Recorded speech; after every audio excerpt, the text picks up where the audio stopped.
Welcome to Columbia, Missouri, where the goal is to pack University Field, home of the number 9 Missouri Tigers, who look to extend the nation's longest home win streak, currently 31 in a row. Number 14 Oklahoma stands in the way, hoping to salvage a split. Game 1 featured an epic pitchers duel, ultimately decided by an Abby Vach walk-off home run in 9 innings. What will these two Big 12 powerhouses have in store for the rematch?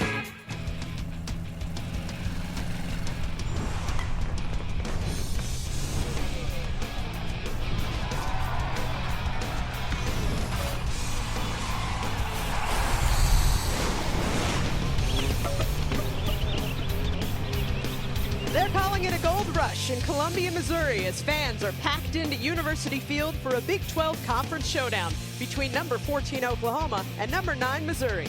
All 10 Big 12 teams engaged in league series this weekend. Number 4 Texas, the only team without a conference loss. Longhorns hosting Iowa State. Missouri firmly holding on to that second spot in the conference with a 3-2 victory over Oklahoma yesterday. Baylor third overall, followed by the Sooners. And with that, we welcome you to University Field. I'm Kara Capuano, joined by two-time Olympic gold medalist Michelle Smith. After the hard-fought win yesterday, Missouri head coach Aaron Earlywine told us the Big 12 this year, more than any before, is amazing preparation for the postseason ahead. Why does he make that assessment, Michelle? Well, the Big 12 is just very strong this year. In fact, 7 teams in the top 25. They are ranked all the way through. Just a lot of competition day in and day out. And when you play that fierce competition, you're going to be prepared for the postseason. Fans that were here for Game 1 Saturday between these two teams treated to an absolute thriller. Ended in the bottom of the 9th inning with a walk-off home run from Abby Vach. Her third of the year, just the 5th of her career, Michelle. Hero stepping up at the right time, and the aces, Kaylani Ricketts of Oklahoma and Chelsea Thomas of Missouri, combined for 33 strikeouts. New career high, 17 for Thomas. Both pitchers topped the 160 pitch count in that matchup.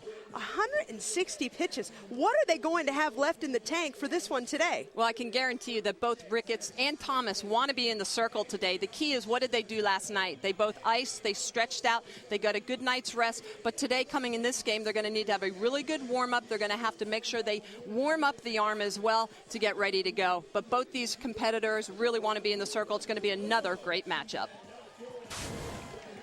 You never know what you're going to get in weather in springtime here in Missouri. 67 the temperature right now. It has been windy off and on, Michelle, and the visibility kind of dicey because of a very overcast sky. How will that affect the players? Well, first off, you're going to have to make sure you track the ball for the outfielders when the ball's in the air.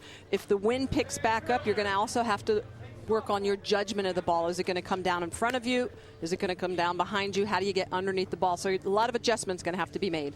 There have been some adjustments as well in Oklahoma's starting lineup. Brianna Terang had been hit leadoff yesterday. She has moved to the bottom of the lineup. Destiny Martinez had great success yesterday against Chelsea Thomas, 3 for 4.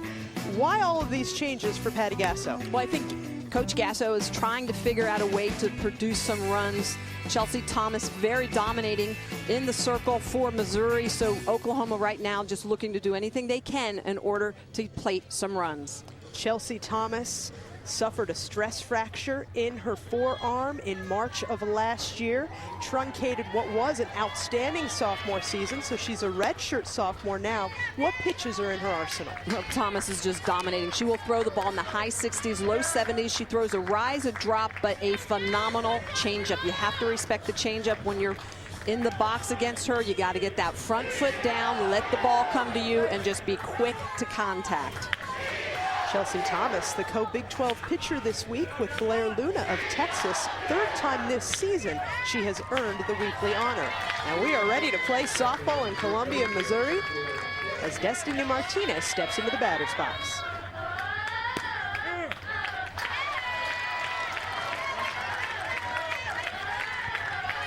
The Oklahoma Sooners were able to get 7 hits off of Thomas yesterday. 3 came off of Martinez's bat. And Martinez, a slapper. She's just looking to put that ball down to the left side if possible. Work on beating the ball to first base. Thomas throwing as hard as she does, she just needs to make contact.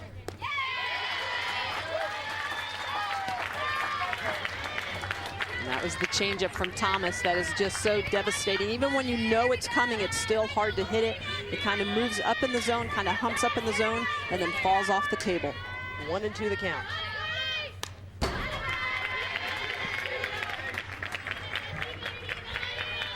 Destiny Martinez, freshman out of Corona, California, a member of the USA Junior National Team, won gold back in August at the Pan Am Championships.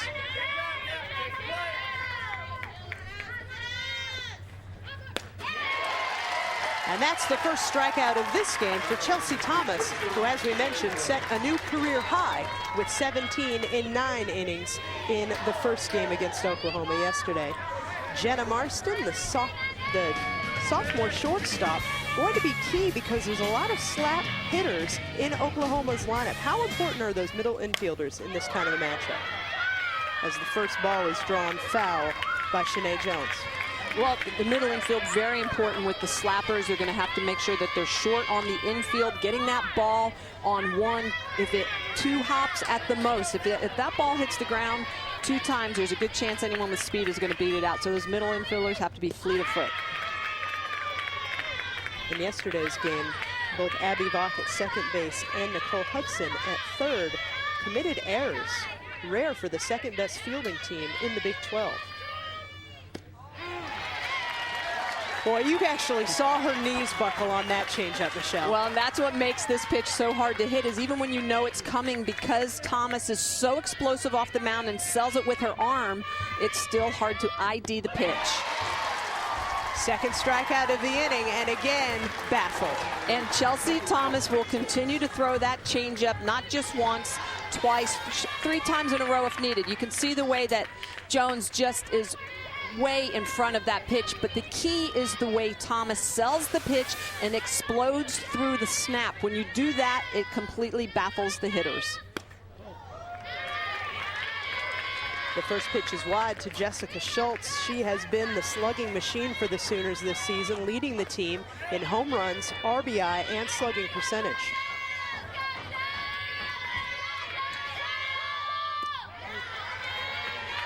Not only the team leader in those categories, Schultz also the Big 12 leader in home runs, RBI, and total bases.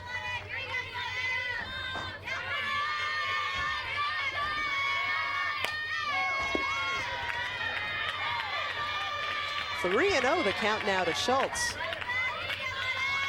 Really feel an energy like the Sooners are waiting for something they feel like they can hit in these first 3 at-bats.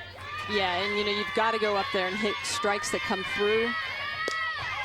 The biggest thing is when you're hitting off of a pitcher, a power pitcher like Chelsea Thomas, who also throws a good changeup, is you've got to get that front foot down and then be quick to contact. So anything that's hard, you got to be quick from shoulder to contact. On the changeup, you got to wait and let it get deep. That one was right down the middle, full count now to Schultz.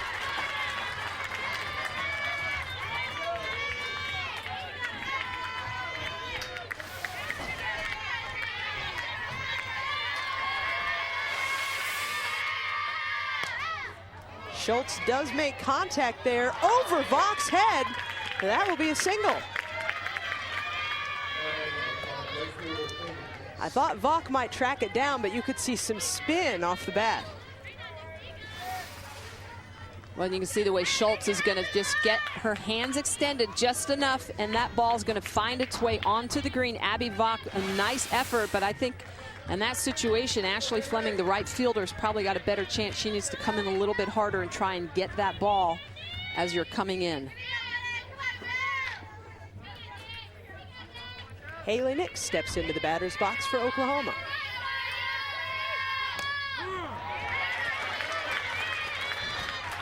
Nix hitting .311. Team batting average for Oklahoma, .311. Impressive offense this year. Today, the key will be stringing together hits at the right time. 0-2 the hole now for Nix. Well, and that's the key, like you say, Kara, is that you have to string together hits. You have to try and make something happen, put the Missouri defense in motion, find a way to produce runs. When there is a pitcher in the circle like Thomas, you've got to get run production. You've got to make something happen.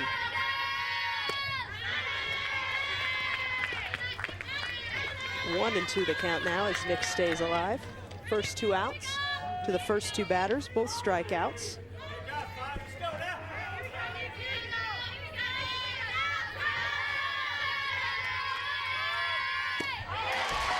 Strike 3. So Schultz gets on with a single, but Thomas does strike out the side. Now we will see how Oklahoma's ace Kaylani Ricketts will answer in the bottom half of the inning.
Welcome back to Columbia, Missouri, as we head to the home half of the first inning. We mentioned Oklahoma had some changes in its lineup.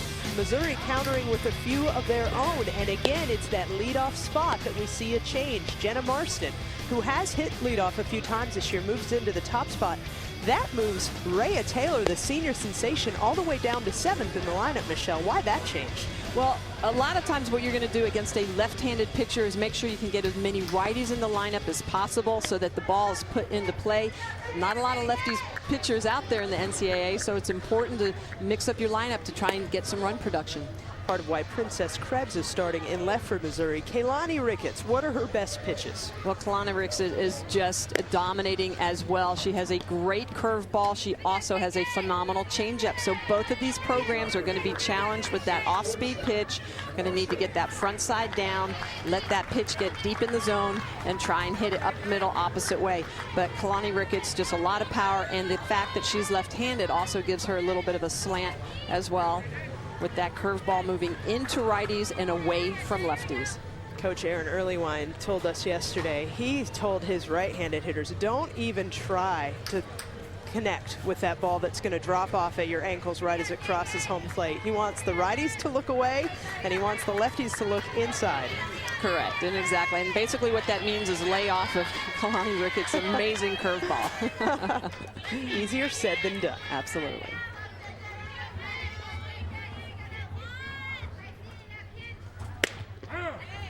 The first pitch to Jenna Marston is a strike.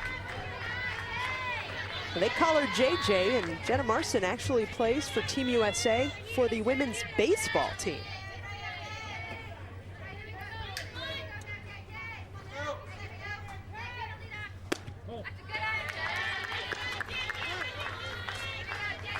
Marston very decorated in these last few years. USA Baseball Sportswoman of the Year. Also received an award from the Baseball Writers Association for achievement in sports other than baseball. Obviously for her, that's softball.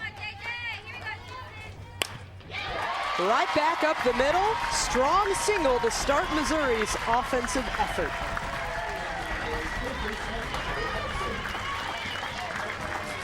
Well, and you see Janet Marston moving up to that leadoff spot, and it makes Coach Earlywine look like he absolutely brilliant. You can see she takes this pitch on the inside corner and just drives it right back up the middle. So it's all about getting to contact. She's very quick with her hands, drives that ball right back up the middle.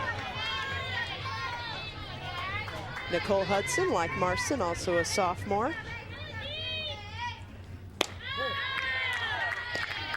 Both players with outstanding freshman seasons. Marston, all Big 12 first team. Hudson, all Big 12 second team as freshman last year.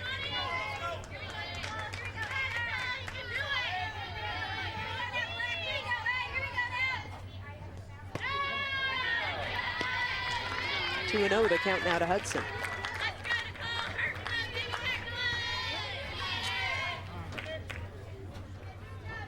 And already a conversation between Ricketts and Schultz. Well, behind 2-0 right now, runner on first base. It's a good count for Missouri to try and make something happen here early in the game. As a pitcher, you don't want to put anything too sweet on the white part of the plate, but you do need to throw a strike. You don't want to get down 3-0.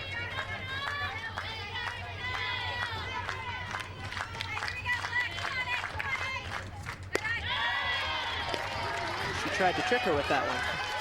Throwing an off-speed pitch on a 2-0 count just shows the confidence that this coaching staff has in Ricketts' ability and in Ricketts' changeup.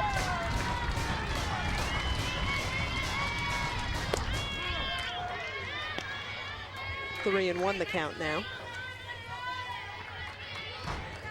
And right now, Missouri being very patient, doing exactly what Coach Earlywine talked about, looking for particular pitches for lefties on that inside corner. This one back to Ricketts. Can she make the play? Yes, but that does move Marston to second. Defense lining up behind Kaylani Ricketts, very familiar to the team that the Sooners fielded last year, all the way to the Super Regionals in Washington before a heartache there kept them from a return trip to Oklahoma City. Brianna Terang at second base moves in from the outfield, and Coach Gasso telling us she was tweaking defensive position as almost into conference play because she wanted to get the best 9 hitters in the lineup and try to find defensive spots that worked. Yeah, absolutely, Kara. And if you think about it, that's really significant. That's 50% of your season is underway, and you're still making defensive changes because you're not happy with the way the team is gelling or what's going on. So that was a huge move, and for that to happen this late in the season just shows also the confidence that Coach Patty Gasso has in her kids' abilities to be able to move them around and still get them comfortable. The 1-0 pitch to Ashley Fleming, fisted over to third. Danny Dobbs fields it, second out of the inning. More importantly for Oklahoma, Marston stays put at second.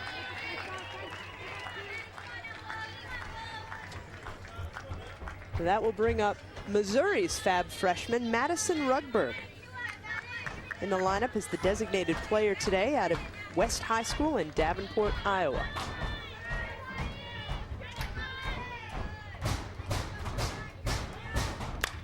Rugberg up the middle, right into center field, and almost right at Destiny Martinez for the final out of the inning. So both teams strand a base runner in their first inning efforts. Top 2 just ahead.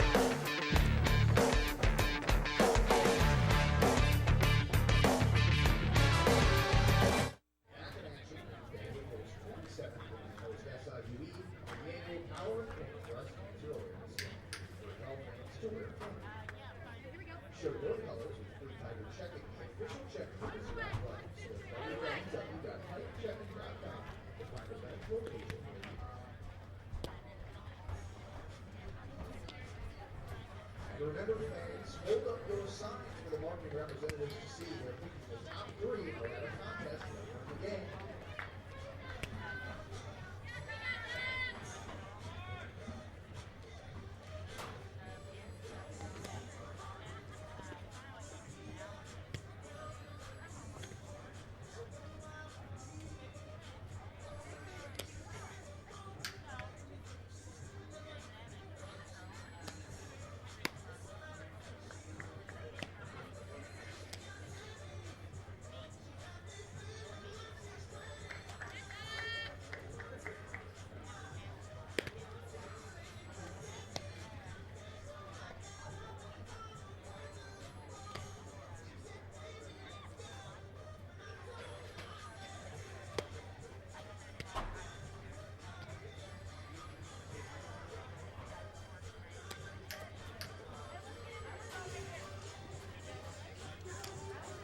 The promotion was a gold rush today in Columbia, Missouri. Pack University Field, wear your gold in support of the number 9 Mizzou Tigers. And the fans come out in droves.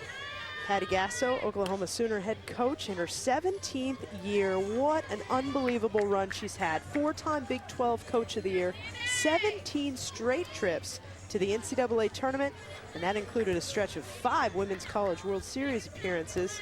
Kaylani Ricketts, strikeout leader for the Big 12, also leads the conference in complete games, shutouts, starts, innings pitched. Their big bat, as we mentioned, Jessica Schultz. Ranked foes, you've got to play the best to be the best, and this is the 5th straight game that Oklahoma is playing against a ranked opponent. The little dribbler baffles the infield off the bat of Danny Dobbs. Ruled as a hit. Danny Dobbs does just enough that you can see that ball hits hard off the ground, but Hudson here comes across, can't make the play, and what it does is the ball careens off her gloves, so Marston, the shortstop, cannot make the play. You got to be able to communicate. If you're the shortstop, call off your third baseman if you know you can get to that ball. Kaylani Ricketts swings at the first pitch she sees, flies into center field. Rhea Taylor makes the play.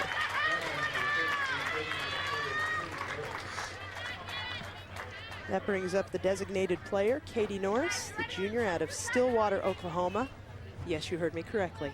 Out of Stillwater, Oklahoma. Michelle, you played for Oklahoma State. That's right. That's straight up Benedict Arnold stuff that she would go play for the Sooners. Yeah, it sure is. For her to leave Stillwater and not play for Oklahoma State, but you know, some of these kids, they grow up with a passion for one color or another. It's either orange or crimson. And if it's not in your heart to be a cowgirl and you've got to go to Norman, you've got to go to Norman. You've got to go to Norman. You got to go where you're going to be happy and where you're going to be involved with the team, the coaching staff, and that's what I try to tell young kids. You got to go where you're going to love the school and you feel like you fit in. And so many young players tell us, Michelle, within the first 10 minutes when they're on a campus visit, experience the atmosphere, meet their potential future teammates.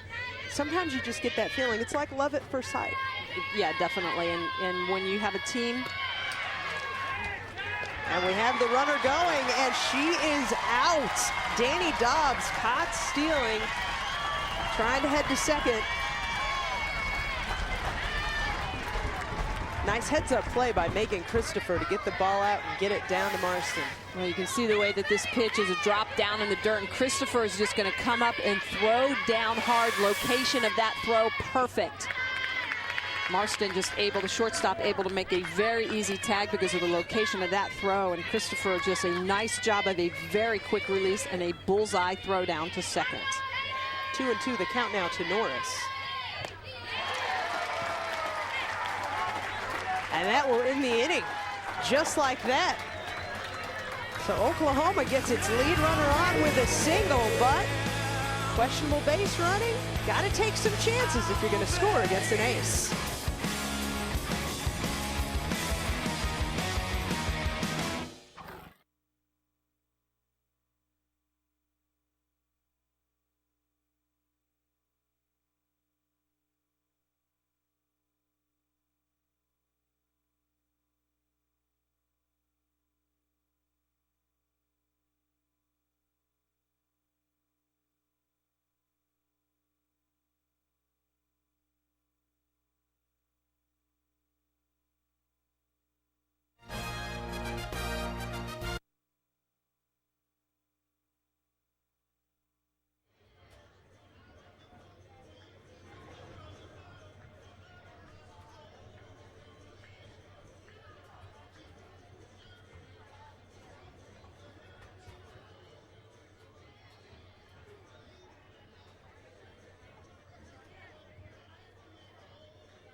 The big M, the hallmark logo here at the University of Missouri as we head to the home half of the second inning. Fans, the next two nights, catch ESPN's coverage of Major League Baseball. First tonight, 8 Eastern, Sunday Night Baseball, ALCS rematch. The Rangers taking on the Yankees. Then tomorrow night at 7 Eastern on Monday Night Baseball, the Brewers in Philadelphia taking on the Phillies. Major League Baseball tonight and tomorrow night on ESPN. This afternoon, the bat and ball sport, softball. Aaron Earlywine in his 5th season with the Tigers, 2007 Big 12 Coach of the Year, 2 50-win seasons, back-to-back Women's College World Series appearances. Boy, Michelle, he has turned around this Missouri program and has it going full steam ahead. Well, he's a great coach, great person. He's played the sport himself, so he knows what it takes to be successful at the elite level. And you got to love that. That basically translates into being a player's manager. And when your kids are happy and your kids know that you've been there before, it's a little bit easier to relate. First pitch high to Catherine Lee, the senior out of Covington, Georgia. Started her collegiate career at Georgia State and transferred here to Missouri.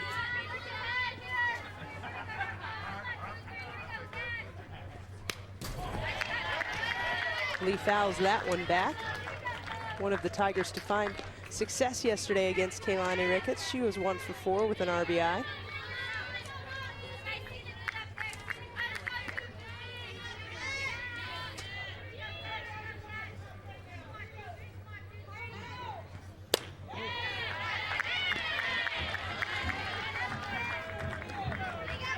Lee All Big 12 second team last year.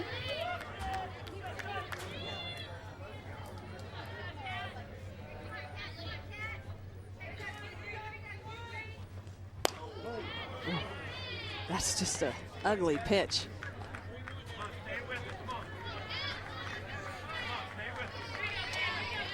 "29 games last year, 28 starts for Lee, and she's one of this interesting platoon that Earlywine has, players that can play first base and catcher. There's several of those players. We talk about how important it is to be versatile, and when your kids can do a lot of different things, it opens up your lineup.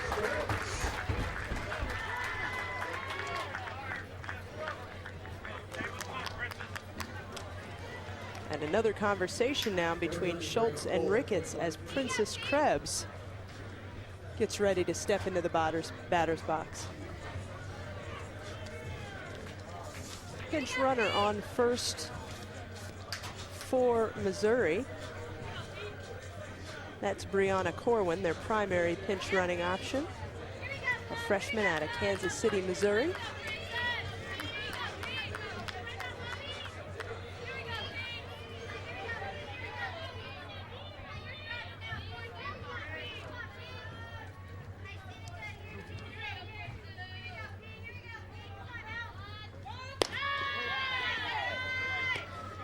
Corwin has scored 7 runs this year in that pinch running role. Kehlani Ricketts continues to throw that curveball in so hard to righties. That's the pitch that Coach Earlywine wants his Missouri kids to lay off of. The bunt laid down. Lead runner advances to second. Princess Krebs does exactly what they wanted her to do in that situation. And what's impressive about Krebs's bunt is that Missouri continues to bunt to Kehlani Ricketts' left side, which means it's a much harder play for her to try and get the lead out at second base. It's all those really little things that make a huge difference in this game. Rhea Taylor is the batter now. For years, we're used to seeing number 3 come off in the leadoff role. All Big 12 first team, 3 years running, 2-time All-American, and all 3 years has averaged over 400 as a hitter. Her batting average this year, 362, coming into this game.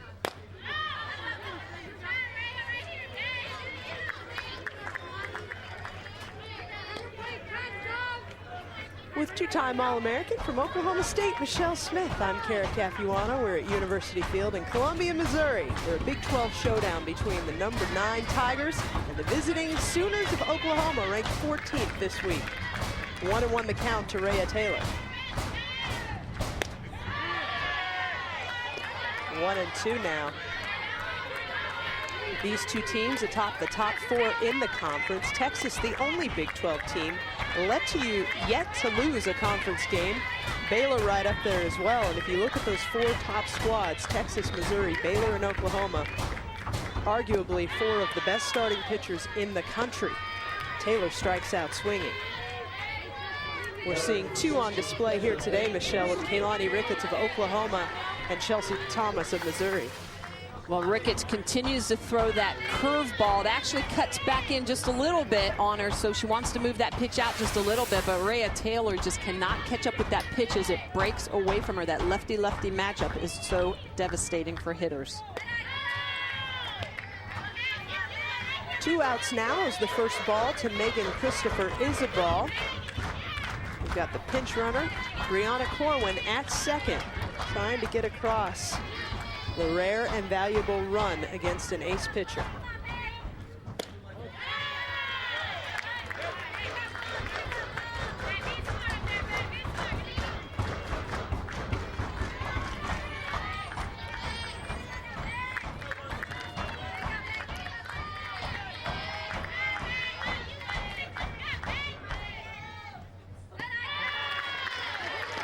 Well, Ricketts a little bit tentative today with that changeup pitch, and therefore she's leaving it a little bit high in the zone.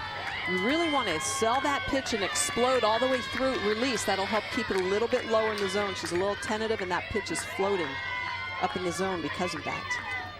Hop it in if you have to. That one way inside, called for a strike. And that's that pitch. When I say it's ugly, that just means as a right-handed batter, that pitch is coming in so hard to you that it looks like it's going to hit you. So Christopher turning away from that pitch, feeling like it's riding in too hard on her, but yet it is over the plate.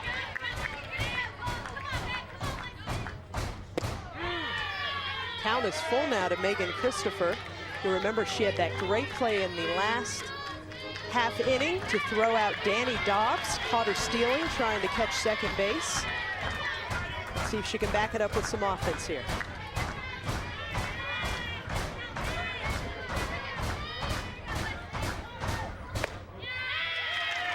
Ball 4. Megan Christopher, an interesting story, had an off-season injury to her shoulder. Thought she wasn't even going to play this year. Thought about a red shirt, Michelle, but she's playing and making a good decision in this at-bat. Well, Christopher is going to take this pitch. It's a screwball. It's off the corner. Oklahoma, after coming in twice very hard, low and inside, chooses to go to the outside screwball. That pitch just off the plate. Christopher, a good decision to lay off that pitch. So 2 on for yesterday's hero, Abby Vaughn. That is the 3rd time that Abby Vaughn has been hit by a Kaylani Ricketts pitch in this series, and that one will load the bases. Well, that is the curveball. As a left-handed pitcher, and I know this myself as a left-handed pitcher, when you ride that ball deep inside, that curve comes in, and it's hard for hitters to spin and get out of the way. You can see the way. Look at how hard Kaylani Ricketts snaps that ball to the inside. It just rides into Vaughn, who cannot spin out of the way. And you're right, Kara, when she got hit twice yesterday, now here on this one, it can be tough as a hitter to continue to get back in that box, knowing that pitch is going to keep coming in at you. But I thought it was called softball, Michelle. It's not soft? It's not soft. Not soft at all. Another conversation now in the circle, and this time coaches are involved. Pitch count getting a little bit too close and too high for comfort at this point for Kaylani Ricketts, or are they just going to stay with her? You know, after the number of pitches she threw yesterday, this is not really what you would like to see, a high pitch count early in the game. But some of these kids are so strong and they are so well conditioned that sometimes as the pitch count goes up, you can learn to relax and allow your body to take over. Don't muscle the ball. When you muscle a pitch, you're not going to get the movement. Just relax and snap it out. You snap the ball, let the ball do the work. Back to the top of the lineup in Jenna Marston.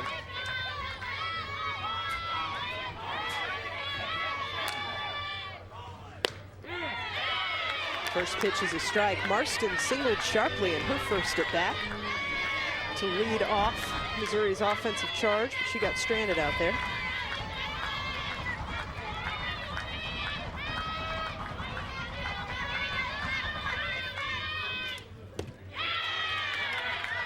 1-2 now, the count to Marston. Last year as a freshman led the Tigers in doubles and RBI. Their RBI count down a little this year, but at the top of the lineup, that's what's going to happen. Your run numbers are going to increase, your RBI will drop a bit.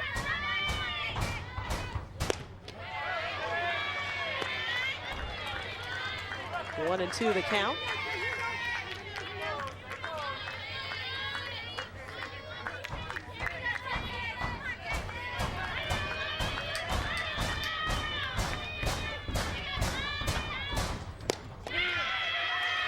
Rosen, bases left loaded for Missouri, and we are still scoreless. Just 3 hits between the two teams. Well, that was a good pitch. How did this one look? Ceremonial first pitch thrown out by football coach Gary Pinkel, and he'll join us after this.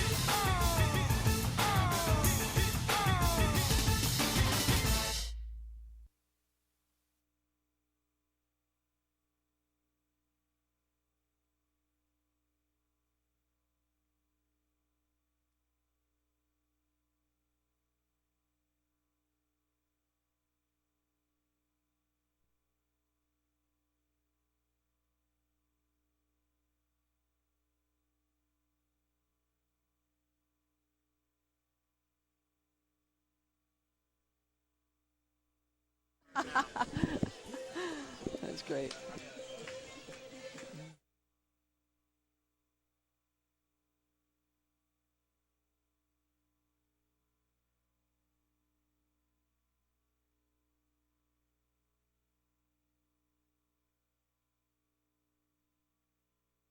I see the girls work out all the time too, so. Good. Well, we'll talk about that during that's our camera over there, just to be aware. So you might want to step up a little bit. I'll move my brick out of the way. Come on up with us. Now you're back to my wife's height. So. Nice day, huh? Yeah. It's just good, lovely. Huh? You guys are here. You do the game yesterday? You didn't do the game yesterday, did you? No, it was FSN. Yeah, because it was freezing yesterday It was morning. very It was cold awful. yesterday afternoon too. Cold for Windy, your spring windy, football, right? yeah.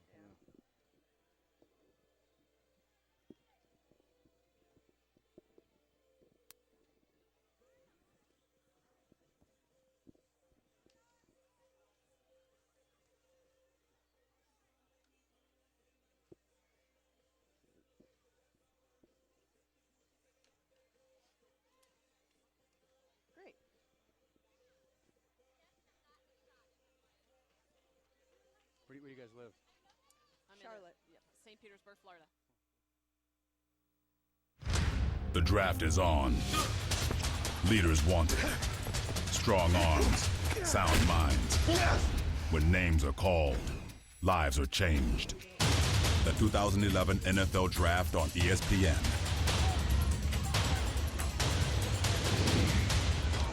Missouri has a couple of players that look to go very high in this year's NFL Draft. You saw a neat moving shot there of quarterback Blaine Gabbert. Also defensive end Aldon Smith hoping to make some noise. Both guys projected in the top 20 right now, according to Todd McShay, our expert. And we are scoreless heading into the top of the 3rd inning and joined by a special guest. Gary Pinkel, the head coach of Missouri's football team, threw out the ceremonial first pitch for this game today as we're trying to pack University Field. You went a little bit traditional overhand. We thought we'd see a zing one in there, Coach. My goal was to throw a completion. That's what my goal was, and I did that. And real excited about being here. We got great fans, got a great softball team.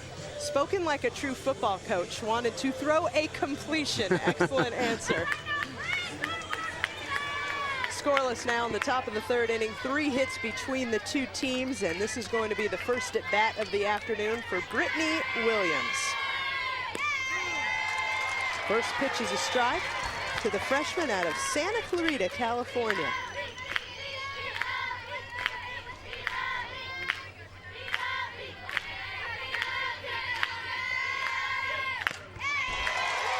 Oh, 0-2 now to Brittany Williams.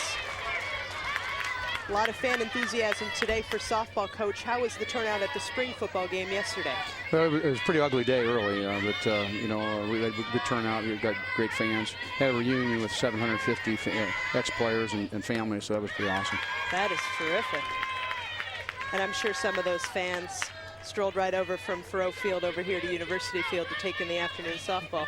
No question. We got a bunch of our players are down here. I see probably a dozen of our players down here too. So that's typical here at Mizzou.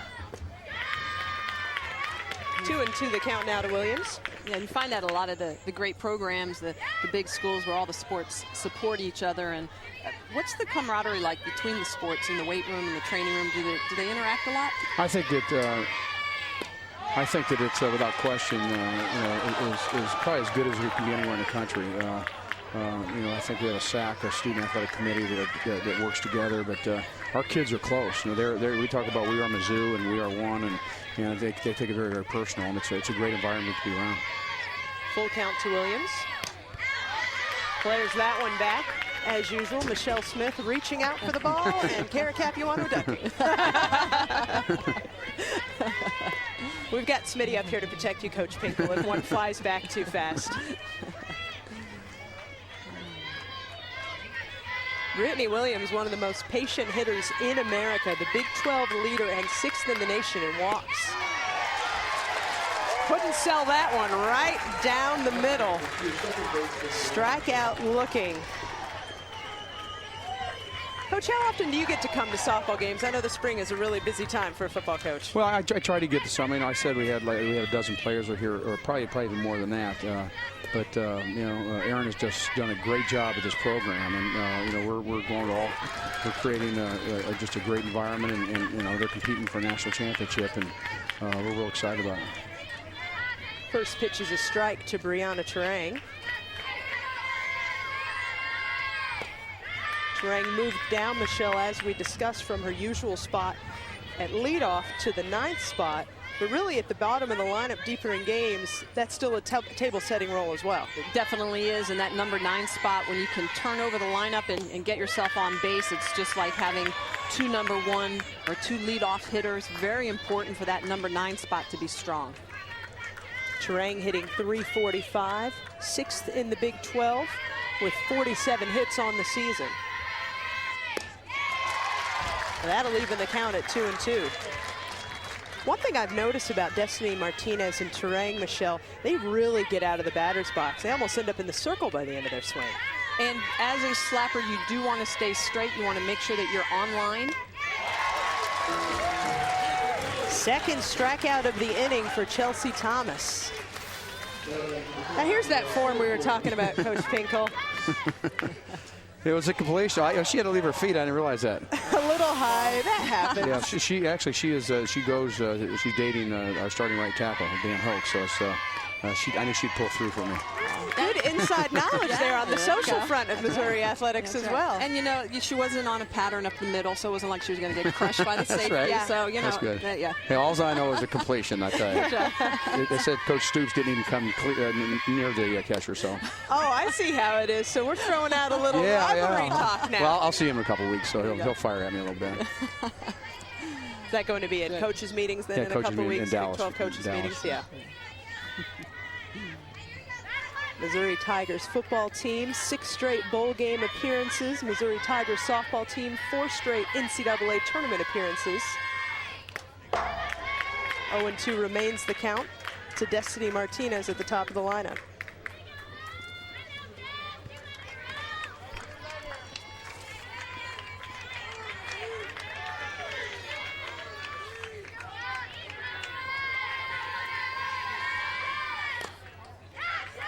That one flies back to Christopher. That was a throw that you could appreciate. Wow. Foul ball, but boy, that's a great leg. Christopher, the way she comes out. Look at the way the catcher, Megan Christopher, is going to come out, take this ball. Martinez is just going to slap it down. It actually is far enough behind her, and she's inside the line, but Martinez is, as she comes down the line, Christopher throws right over the top of her. That is an outstanding defensive play. Well, she curled it perfectly, and this is the second time in the game that we've seen Chelsea Thomas strike out the side. 7 strikeouts for Chelsea Thomas. Maybe you're bringing her some good luck, Coach Pinkel. Yeah, she's a great player, and I really wish them all a lot of luck. They'll do a great job. Well, thanks so much for joining us this afternoon. We'll let you go enjoy the rest of the game. Thanks, ladies. Appreciate it. Still scoreless at University Field heading into the bottom of the 3rd.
We welcome you back to the University of Missouri, where they're doing the Cupid Shuffle, one of my favorite songs to get the fans off their feet.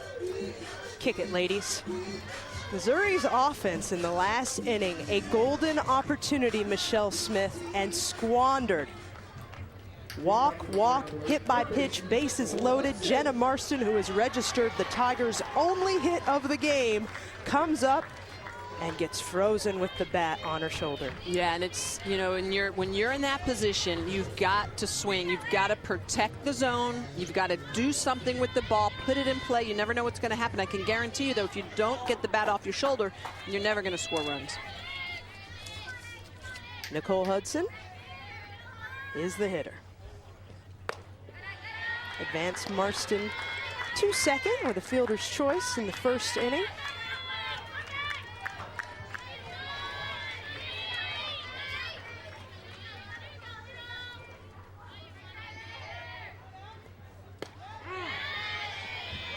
A 1-1 the count now.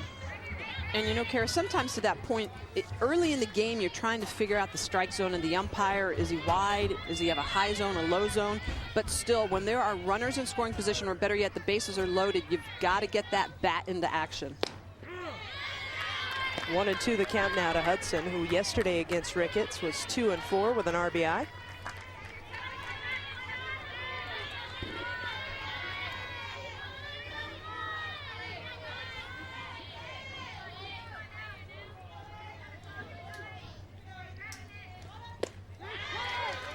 Third strikeout of the game for Kaylani Ricketts. Back to your comment about the strike zone, Michelle.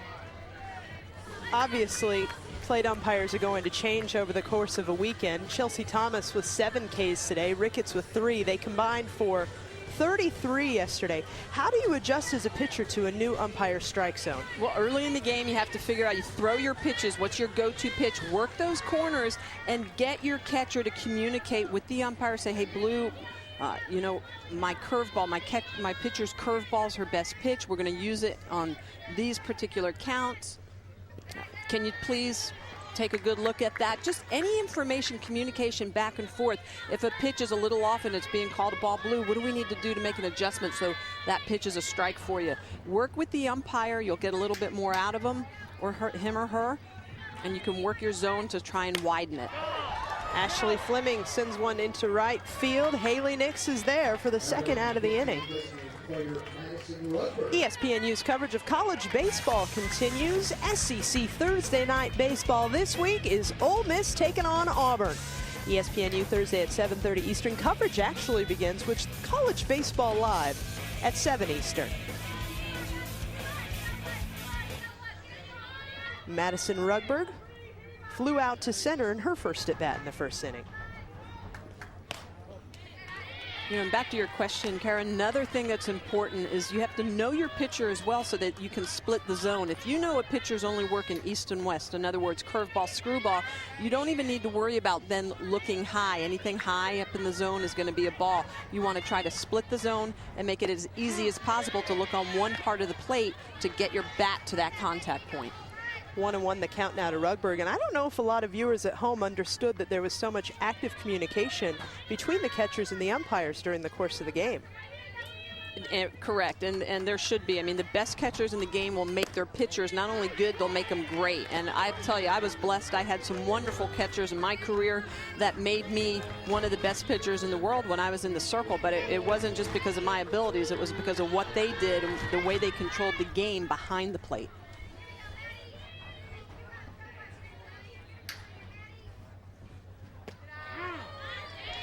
That evens the count at 2-2. Rugberg came into this week 6th in the Big 12 Conference in batting average, hitting .372, slugging 57%. Phenomenal numbers for a freshman.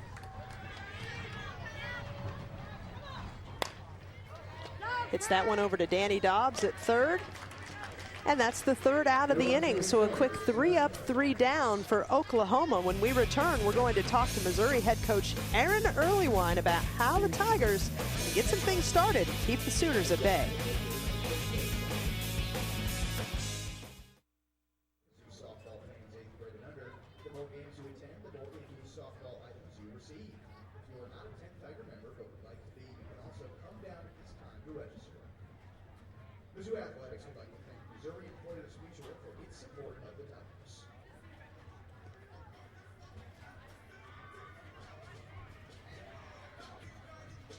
I can. Can you hear me? Terrific. Yes, Yeah, we can you're hear you perfect. great. Okay. So I'll throw out a question, and then Michelle will bring in the hard hitter, and it'll be quick and easy for you. Okay.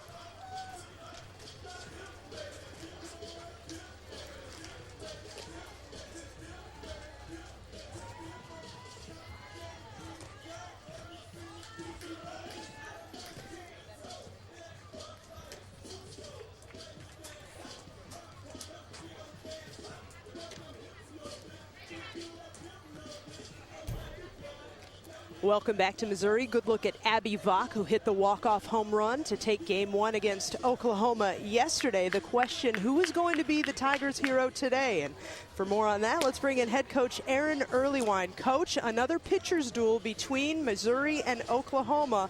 Tigers offense with a grand opportunity. What do you guys need to do to get a little more going against Ricketts? Oh, you know, there is no quick fix or one-answer cure to that. I mean, she's one of the best pitchers in the country. Really, I think this game is going to come down to who makes the fewest mistakes, so we'll see what happens. And, Coach, when you talk about one of the best pitchers in the country, you have one in the circle, and Chelsea Thomas, 161 pitches yesterday. What does she need to do today to continue to be dominant? Exactly what she's been doing.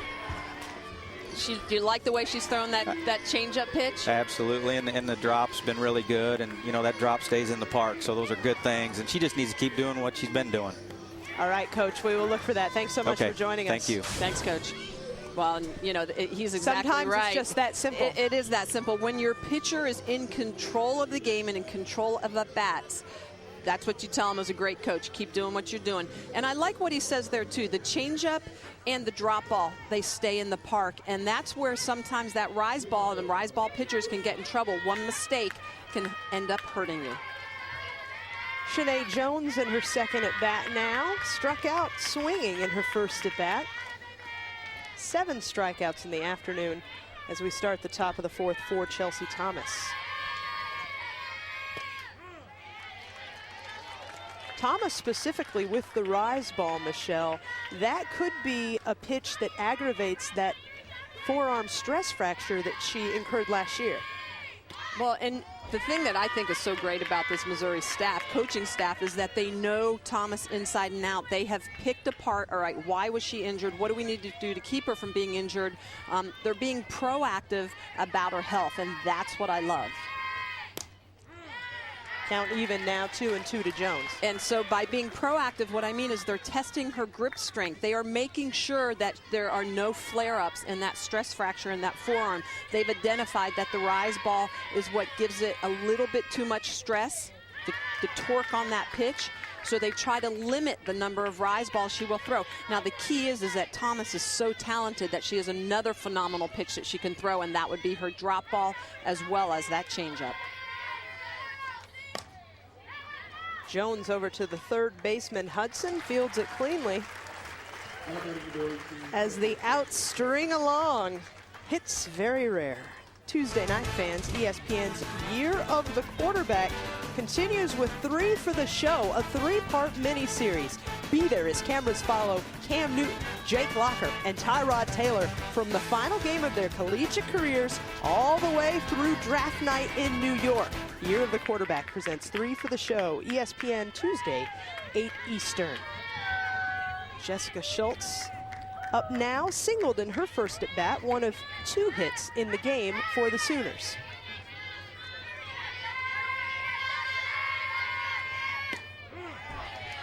First pitch is, second pitch is a strike. First pitch is a strike.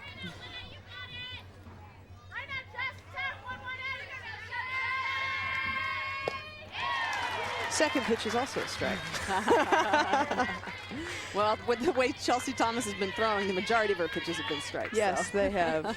She has been very effective. 1-2 the count now to Schultz. Well, and she's been efficient, and that's one of the reasons she's also dominating. You know, we talk about control as a pitcher is the ability to throw a ball when you want to and a strike when you have to. And when you have that type of control or those type of abilities, you can own the game. You can control the game.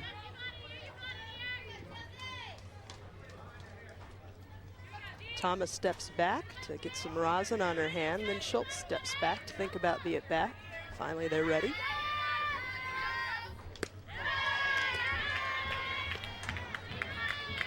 Do you have a feeling Schultz knew that the changeup was coming there? You know, she didn't look as fooled. She didn't bite as much on that pitch. It was high in the zone. One of the ways a batter can identify a pitch is when it's high in the zone, especially that changeup. That one got her, however. And that one was lower in the zone, therefore harder to ID. The pitch prior was up in the zone. When it's up in the zone, it gets in the hitter's eyes. They can identify it. Look at the location of this pitch. Perfect. It is low. It is perfect. Exactly. It comes up, humps up just a little bit, and drops down into the zone. Missouri pitching this year has really been go-to.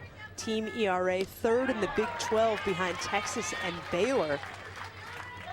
But 1.34 staff ERA, and Thomas a big reason why, starting 22 games this season.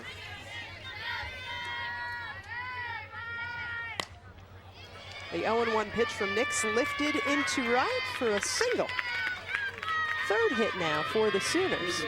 Jessica Schultz had one in the first inning, Danny Dobbs in inning 2, and now Nix with a 2-out hit.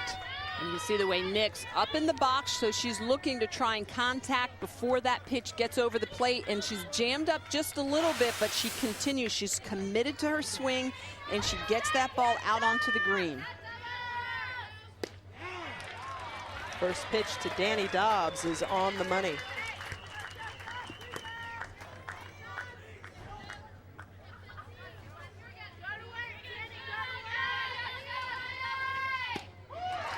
Oh, 0-2 now to Dobbs. Earned Big 12 Player of the Week honors for the week of March 22nd. Coach Gasso said it's been so redeeming to see Danny Dobbs, one of those senior success stories. Everything finally coming together in her senior year. But not for that at bat. Chelsea Thomas is sick. 9 strikeouts for Missouri's ace. We'll talk to Oklahoma head coach Patty Gasso about how to solve this struggle.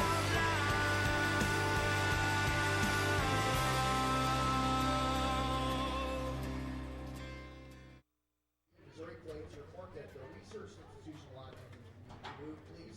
There is a shuttle outside to take you down. Thank you.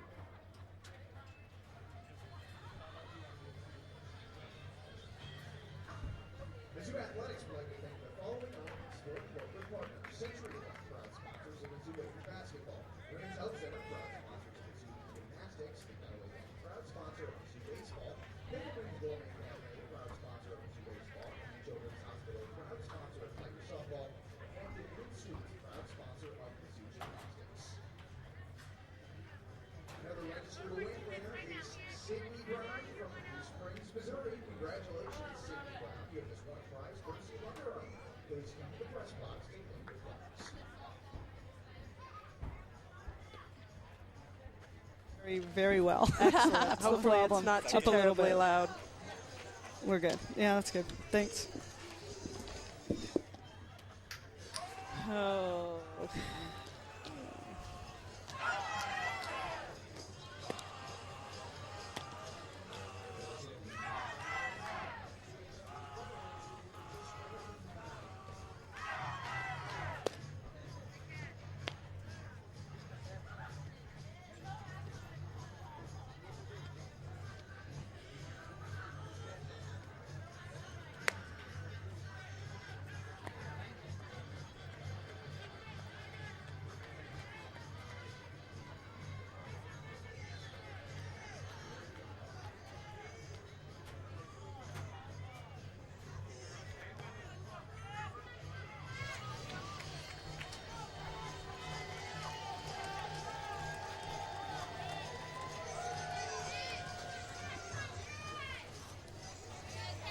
We welcome you back to the University of Missouri, bottom of the 4th inning with two-time Olympic gold medalist Michelle Smith. I'm Kara Capuano. We are still scoreless. Just 4 hits between the two teams. 3 of those belong to the Oklahoma Sooners. And we welcome in head coach Patty Gasso. Coach, in the break, we heard you kind of give one of those groans. Describe for us what this series we did against Missouri is going to be like. I mean, it's kind of everything you anticipated for us when we spoke with you earlier in the week. Yeah, you know, Thomas is just outstanding. We haven't seen her for a year, so, I mean, she's really handling her stuff here. I mean, we've got some frustrated hitters. We're a team that likes to take our hacks and take big swings, and we're too long right now, and we're getting frustrated because we're not swinging at things in the zone. Her changeup is her equalizer, and it's frustrating. And teams that like to air it out, we're not able to do that right now. So we're continuing to make adjustments to see what we can do to help us make a little better contact, cut down the strikeouts. That's what we've got to do. Well, Coach, you talk about outstanding pitchers. You've got one in the circle yourself in Kalani Ricketts. What does she need to continue to do today to help lead your Sooners to a victory? Same thing. I mean, she threw over 160 pitches yesterday, so you can see her a little bit worn. But she's got to work ahead. And when you fall behind against these kind of hitters, they're going to take advantage of it. But Kalani's done a good job. The same. Her changeup is her equalizer. She's working good locations, hitting good spots. What she did yesterday and what she's doing right now is finding ways out of big jams, bases loaded jams, getting big strikeouts. So we're going to do our best to find a way to figure this out. All right, Coach, thank you so much for joining us and being so candid. Well, it's a great pitcher's duel, but both of these kids, and we've heard both coaches say that they have pitchers in the circle that can work out of jams. One of the keys to becoming a great pitcher. First pitch to Catherine Lee is a swinging strike. She bit at that one. Yeah, that was exactly what reminded me yesterday of Coach Earlywine's post-game comments. He said the definition of great for Chelsea yesterday was when her team got into trouble, she was able to pitch them out of the jams. We've seen Ricketts do that today for Oklahoma. A little flare off of the bat of Lee is hauled in by freshman Javen Hansen for the first out of the inning. I was thinking in the last inning when you were talking about Chelsea Thomas knowing when to throw that right pitch for the strike at the right time, and then the other part of the definition, working through it when you need to. Yeah, absolutely. So what do great pitchers do? They work from ahead, as Coach Patty Gasso mentioned. They get ahead early within the count. It doesn't mean the first pitch always has to be a strike, but it means one of the first 2 pitches are more than likely going to be a strike across that plate. The other thing that they do, that first batter of each inning, they get that out consistently. Such a key for your defense when you can get that first batter of the inning out, so then it's a little bit more difficult for that offense to have to score with only 2 outs or with 1 out. 2-0 the count now to Princess Krebs, who laid down a bunt to move over a base runner. Brianna Corwin back in the 2nd inning.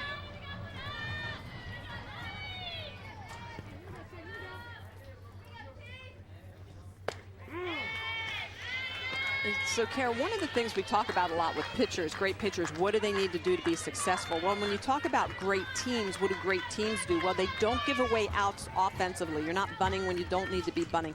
But the other thing is defensively, you're not giving outs to the other offense. You're not making errors. You're not allowing them to pick up an extra 60 feet. All those real little things make a big difference. If your opponent is going to pick up an extra 60 feet, you have to make them sacrifice an out. There always needs to be a give and a take, a reward for the sacrifice. And what are you willing to pay in order to get what you want? 3-2 the count now to Krebs, and that's what Coach Gasso was telling us was the biggest challenge with Oklahoma this year.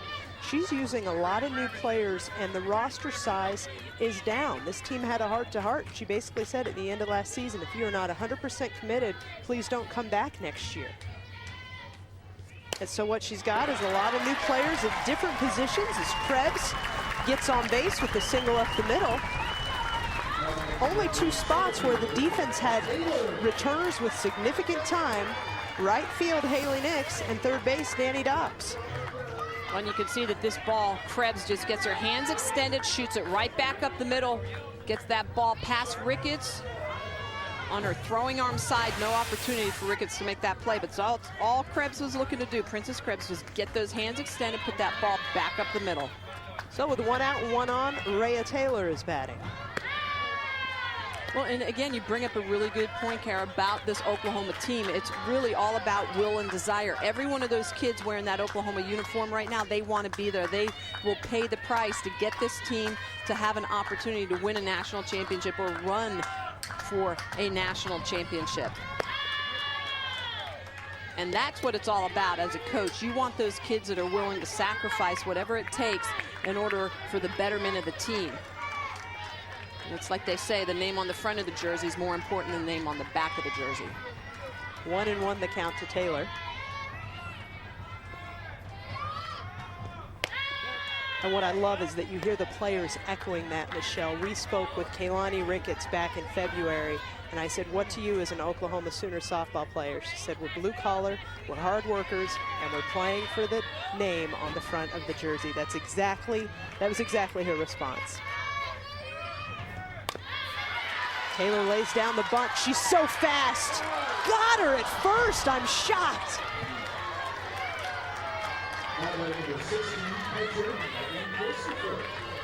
And Taylor just runs so well. She gets down that baseline. Look at the way she's going to get that ball down, especially to the left side. And look at how well she runs. So pretty. The key, though, Turang, the second baseman, look at the stretch. The stretch is the key. If Turang does not stretch for this ball, Taylor would be safe. The key right there is the stretch. For all you second basemen out there, you need to learn how to play that as a first baseman and really get long and extended to get those outs. That one goes to second base. Turang to Jones to end the inning. So yet again, Missouri gets a runner on, but nothing across. Scoreless. The top of the fifth.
We welcome you back. Top of the fifth inning. Oklahoma and Missouri knotted at zeros.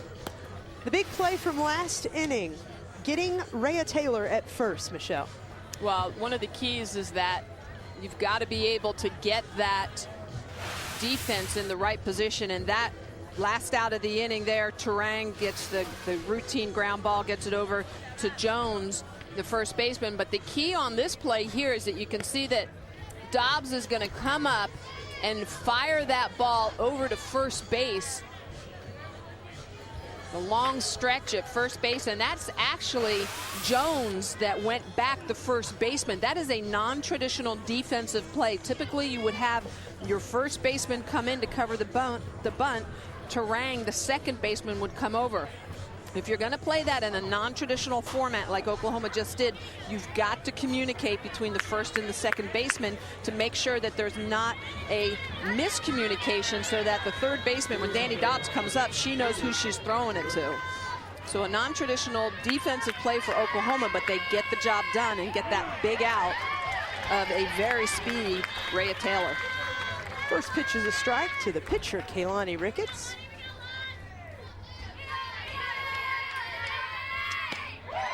Oh, and 2 now to Ricketts, and you mentioned the word non-traditional, and I think about the Ricketts sisters. Kaylani Ricketts at Oklahoma, Stephanie Ricketts at Hawaii, pitchers who hit.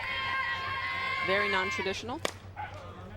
But I have to say, as a hitting pitcher myself, yes, I love it because, you know, pitching in the circle can be so stressful that when you get in the box, it's your opportunity to make something happen for the team. It's your opportunity to just enjoy the game, have some fun, and help participate on the offensive side. Michelle Moses of Fresno State is another one of those hitting pitchers that you mentioned, Michelle. And she was throwing a no-hitter and also had a great night at the plate. And Jessica Mendoza, who was the analyst I worked with on that game, said, as you mentioned, sometimes you can just get into the batter's box and not think about the other side of the game. What a relief that must be. Yeah, it definitely is a relief. Strike out looking. Thomas struck out the side in the 4th and opens the 5th with another. And again, it's the changeup. Look at the way it's going to move up and in, and Kalani Ricketts actually kind of backs away from it because it appears as if it's coming in and going to hit her. There's so much spin on that ball that it looks like it's coming in 70 miles an hour, although it's actually coming in at about 52 miles an hour. Trick key. 10 strikeouts now for Chelsea Thomas, 13th double-digit K effort of the season. Part of why Chelsea Thomas came into the week leading the nation in earned run average. It's at a stymieing .71 heading into this game. Well, Coach Patty Gasso from Oklahoma said it. She's like, I've got a bunch of frustrated hitters right now. 10 Ks on the day, as you mentioned. Just 1 ground ball out and just 1 pop fly out. But they do have 3 hits. So if they're putting the ball and the bat, they're making contact. Actually, they've had more hits than they've had outs when they've done that. But the key is being able to not wave through those pitches or to not look at them and be called out looking. Excuse me, or called out or struck out looking. Full count now to Norris. She talked about shortening up a little bit. At this point, they're just trying to put the ball into play and make something happen. Yeah, and you've got to adjust pitch to pitch against a pitcher like Thomas.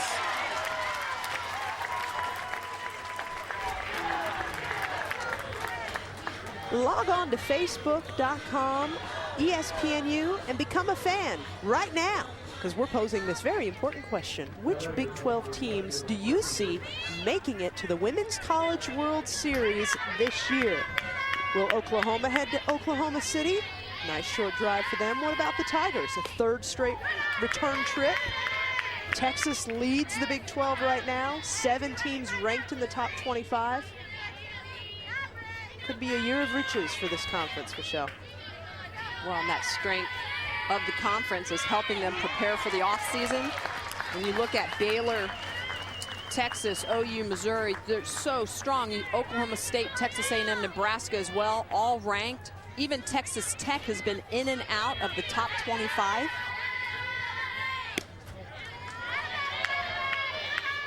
Two and 1 the count now to Brittany Williams. How many teams do you think from the Big 12 will get to Oklahoma City? 2. 2. You gonna call those teams or just gonna give us a number? Yeah, I knew you were gonna do that to me. Brittany Williams gets a hold of one. Taylor is on it, off the top of the wall. And Williams into second. I'm waiting to watch the officials to see exactly where it came off of the wall. Top of the wall, bounces back in. Would be considered a double. Let's take a look at where this ball actually hits. You can see it's going to come back. Ray Taylor knows it's getting close. It looks like it actually hits something and brings it back in. It doesn't look like it leaves the yard. It looked like it hit the top of the wall and sprung back in. Sprung back in. Boy, you're talking inches. Or the wind blowing out just a little bit stronger, and that ball would have been out of the park.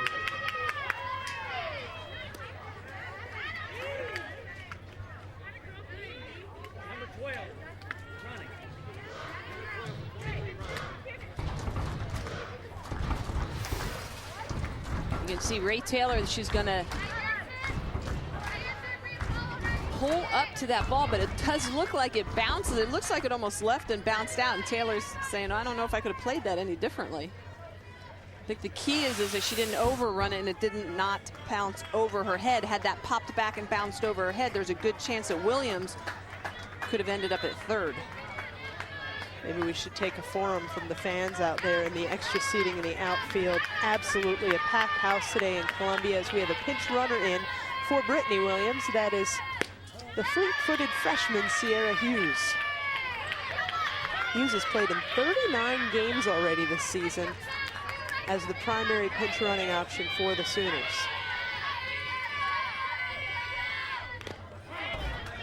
Brianna Terang waves at that one. 1-1 is the count.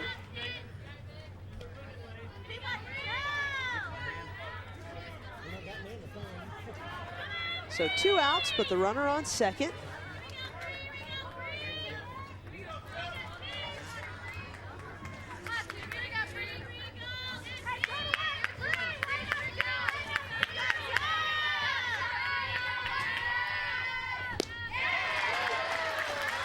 Terang in the hole now, 1-2. Just back to the at-bat by Brittany Williams, the freshman. Third in the conference in on-base percentage, leader in the conference in walks. Great numbers for a first-year player in a league that's challenging. And facing great pitching game in and game out. It just speaks to the bright future that Patty Gasso has with this young Oklahoma team. She's got 3 freshman defenders out there, moving upperclassmen around to see what works. Yeah, and that's a great point. These young freshmen and sophomores, the more of this type of game situation they get. When I say this type of game situation, this could very easily be considered like a regional game, a postseason Absolutely. game. It has that energy. It does have that energy, and that's when you play in that day in and day out. When you get to the postseason, you are prepared. Terang tries to get one down the third baseline, mix it up a little bit. And that's the big thing about fast pitch softball, is it's very situational. You have to be prepared for situations. You can go out and you can pitch until your heart's content. You can hit until your heart's content, but it's hitting in big situations. It's knowing how to play and perform when the lights get really, really bright. And we've heard coaches say that they worry about their teams, that when the lights get bright, the team gets tight, to use Aaron Earlywine's exact quote after yesterday's game. Absolutely. It's something young players have to learn. 2-2, the count now to Terang. I think, though, too, Michelle, when you look at a squad like Missouri, senior heavy, those players can get tight, too, because they've been in the situation, they know they've had success, and if they're not getting there immediately, that can cause frustration. Absolutely. That's all about expectation. How do you manage those expectations? You've had a great career. It's the last year of your eligibility. You want to win that national championship. You start to press. You start to overthink. You start to overwork. That can be to a detriment. It's learning that fine line between playing free and knowing how to play in an environment that can be stressful. 9 seniors on this Missouri Tigers roster, all-American caliber players like Rhea Taylor, a lot of players that have transferred in, given their all, some 4-year players like Abby Vach, who hit the home run yesterday. These players know this is their year. Well, and it's interesting because the 2 Olympic games that I played in, you can go on, you know, pre-Olympic tours, you can practice, you know, for the 4 years leading up. But when it comes to being able to be prepared in that moment, you've got to play in this type of environment so it feels like it's the norm.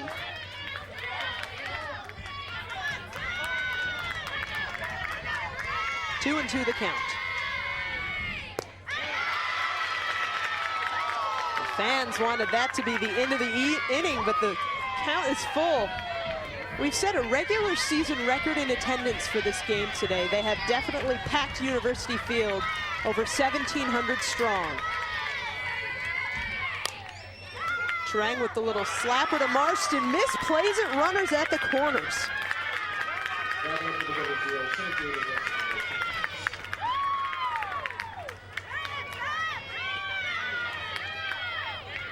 Kerrang runs very well, but the key here is, look at, she gets that ball down, she's down the baseline, but Marston, it looks like she actually overruns this ball just a little bit. Look at the way she's going to let that ball get a little too close to her body. She needs to get that ball out in front a little bit more. So you want to field it off of that throwing side. That's very good. But I think if she could get her glove out a couple inches further in front, it's a little bit easier play for her. And Marston last year as a freshman came in, was making the spectacular plays, but Coach Earlywan said she struggled with the routine plays. That was something she absolutely concentrated on in the off season, making the easy plays routine. And now this is for Chelsea Thomas. This situation here, we talked about how pitchers need to be able to work out of jams.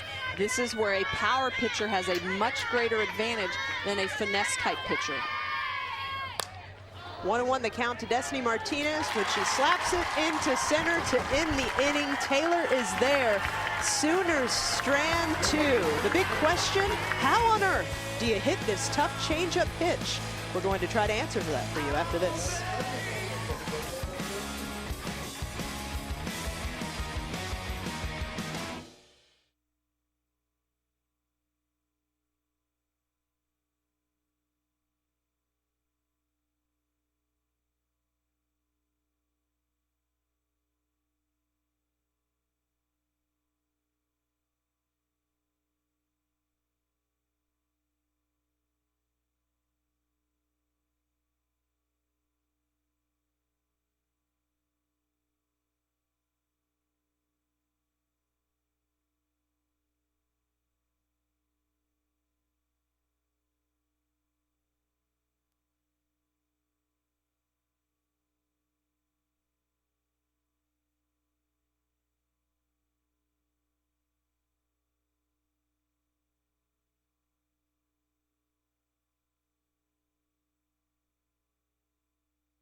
The exact count, 1,712 fans at the University of Missouri today for this Big 12 showdown between their beloved Tigers and the Sooners of Oklahoma.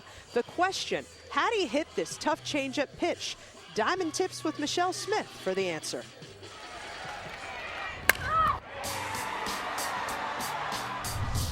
The key is to stride early. Sometimes I'll even stride out before the pitcher releases the pitch. This will allow me to keep my hands back and my weight on my back leg. Then I'm simply going to allow that pitch to move into the contact zone before I attack it. If I feel my weight getting a little bit forward, I'll try to squeeze my thighs together. That will pull my weight back and allow me to wait or time the pitch better and drive it right back up the middle. And you can see Thomas with this devastating changeup. One of the things that Oklahoma's not doing is they aren't getting that front foot down. So when your front foot is moving at the same time your hands are, you're going to be way out in front of the ball. Get the front foot down, keep your weight back, let the ball come into the zone, and just simply try and tap it right back up the middle. Oklahoma right now has to learn to identify the pitch, but again, that's one of those things easier said than done. First pitch to Abby Vaughn, outside. Abby Vaughn was hit by a pitch in her first at bat in the second inning for the third time in this two-game series by Kaylani Ricketts. 1-1 the count now, and it's not like Vaughn is hogging the plate. She's standing in the batter's box, pretty regular stance. It just happens to be, I guess, when those pitches are really biting inside or when Vach is at the plate. Well, she does have her toes more toward the inside chalk line, and knowing that that curve coming from a lefty is going to be biting in, there's no room for error. In other words, when Vach swings, you can actually see the way she rotates her upper body. And when she rotates her upper body, she's going to turn or get that much closer to the zone or to the plate, and so therefore she's got a little bit of a tendency to get hit on that front forearm. 1-2 the count. That will ring her up. And once again, a change-up pitch. I'd like to see all of these kids learn to get that front foot down and allow that pitch so that you can identify it. Look at the way that her weight is moving forward. She's completely fooled by the pitch. When you know a pitcher has a great changeup, you need to be prepared for it. Every pitch, you get your front foot down, your weight can stay back, and now your eyes are not going to move. You can identify the pitch. Believe me, I know about this. I used to hit off of Yukiko Ueno, the ace from Japan, who probably has the best changeup in the entire world. And if you didn't hit that way, believe me, you weren't going to hit her. Take a look once again, the way her hands are committed. You've got to be able to get the front foot down, keep the hands back until you identify the pitch, then commit to it, because then you know what you're swinging at. 1-1 the count now to Jenna Marston. Had an error defensively in the last half inning. Runners were on the corners for Oklahoma, but still scoreless. Nobody can seem to find home plate. Marston gets it back to Ricketts. She gets it over to Jones for the out. Fans, ESPNU's coverage of college baseball continues Thursday night. It's SEC Thursday night baseball as Ole Miss takes on Auburn. The game begins at 7:30 Eastern, but coverage actually begins at 7 p.m. Eastern with College Baseball Live. Lowell Galindo, football analyst Keith Law, and Ben McDonald talking SEC baseball. Nicole Hudson, first offering she sees, singles right into the hole in center. 2-out single. Will it be a 2-out rally for the Missouri Tigers? On Hudson, you can see the way that she's going to get her hands to contact. She's jammed up just a little bit, doesn't quite get turned on that ball, but she does just enough to get it out on the green. Martinez charging in hard for Oklahoma. Both Henson and Terang, the middle infielders, going back very well, but sometimes, Kara, that ball just drops on that dead zone. There's not a lot you can do as a defender. First pitch is a strike to Ashley Fleming. Grounded out to third in her first at bat. Flew out to right. Leads the team with a .394 average. It's dropped a little bit today, going 0 for 2.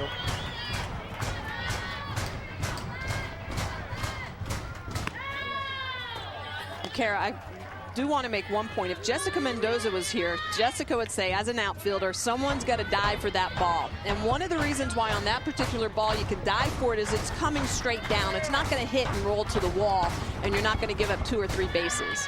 So in that situation, if possible, you want someone to lay out for it, try and make that diving catch. Because there's a swarm there to cover if you get fooled. And it's not going to go far. Exactly. Now, if that ball's on a line in the middle, going into with a one whole of the lot holes, of green grass and the dirt behind it, then you got to chase it down. Fleming with the shot over to the shortstop, and another infield miscue, this time by Javen Henson. Looked like it just hit her in the wrong part of the glove.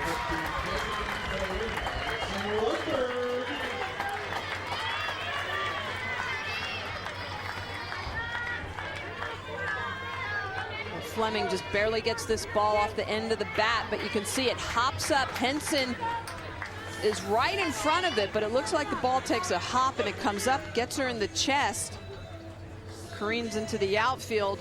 Again, one of these situations where Coach Patty Gassos talked about her defense, a little bit young. You don't want to give up outs. You don't want to give your opponent 4 outs an inning or 5 outs an inning. It makes it so much easier for your opponents to score when you're giving them opportunities. Conversation now as the pitch count is at 69 for Ricketts. Fans, in the next 2 nights, you can catch ESPN's coverage of Major League Baseball. First, tonight, 8 Eastern, Sunday Night Baseball, an ALCS rematch. Rangers taking on the Yankees. Ian Kinsler of the Texas Rangers, a Mizzou grad. And tomorrow night, Brewers at the Phillies on Monday Night Baseball at 7 Eastern. Major League Baseball tonight and tomorrow on ESPN.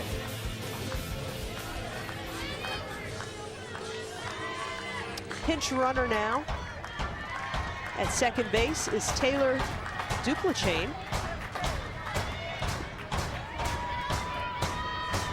She's running for Nicole Hudson.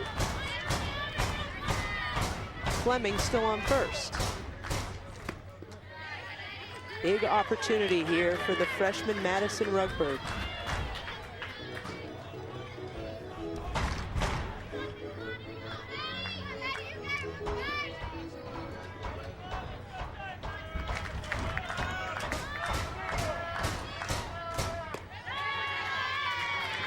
In that last conversation, Michelle, because I know you've been in a few, what was the message from Coach Gasso to the team in Keilani? Well, right now you've got 2 outs. Let's put the ball on the ground somewhere, limit the damage, get an out at any of the bases. Just, know what the task at hand is and know that in a 2-out situation, it's under control. You can control this particular case. But again, now here you have to be careful because you've got these 3 right-handed batters in a row up for Missouri, and that's one of the things that Coach Earlywine did, putting these 3 righties back to back here to back. This is a tough part of the lineup for Kalani Ricketts, the lefty. 3-0 the count to Rugberg. To the second baseman, Terang, who catches it on the run to end the inning. Tigers leave 2. They've stranded 7 in the game. When we return, a recruiting update. Who's coming next year for these 2 awesome teams?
Scoreless in the top of the 6th inning. Big time and big size recruiting classes coming in for both these programs next year. Here's Garland Cooper with our ESPNU recruiting update.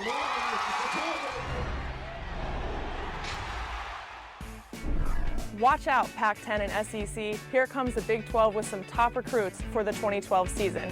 For the Sooners, Lauren Chamberlain is an Under Armour All-American and arguably the top recruit in the entire 2011 recruiting class.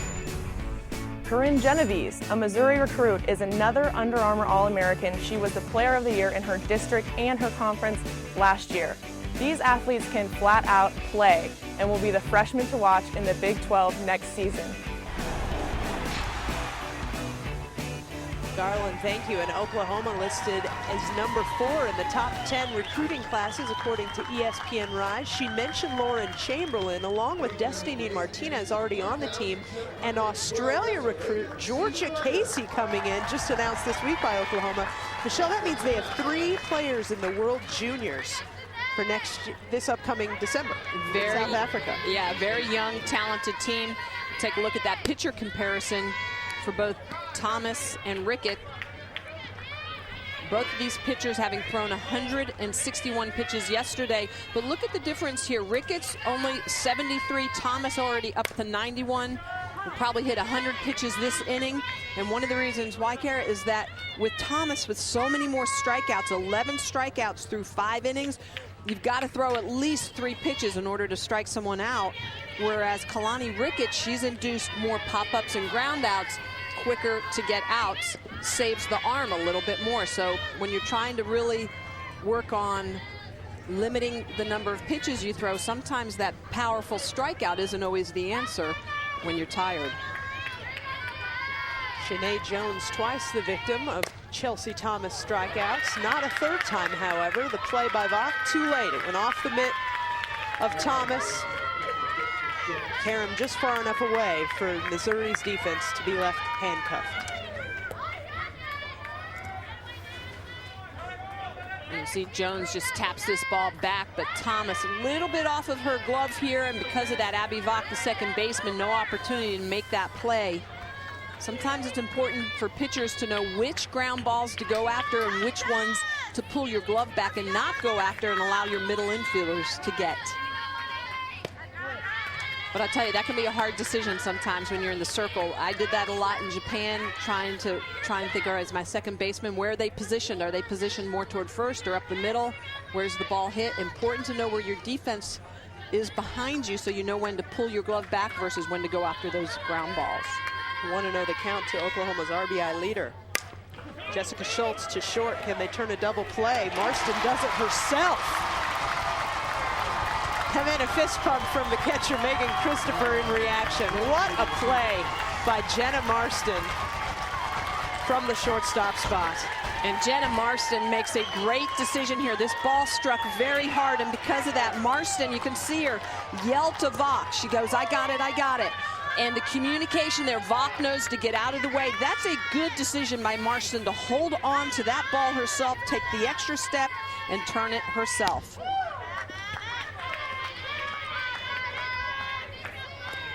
Haley Nix up now with a couple of outs. Did single in her last at bat in the 4th inning.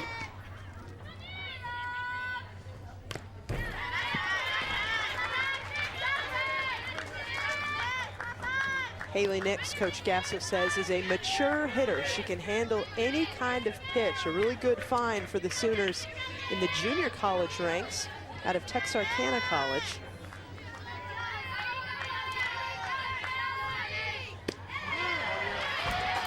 1-2 the count, and Chelsea Thomas, Michelle, as you mentioned, has reached 100 pitches in this at bat.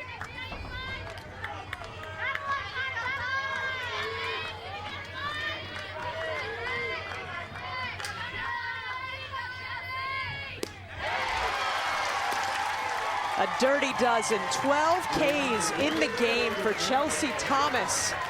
Great defensive help from Jenna Marston. And we head to the bottom of the 6th, still scoreless in Columbia. She's over the century mark in pitches thrown. She couldn't care less. Chelsea Thomas dealing.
first baseman Catherine Lee.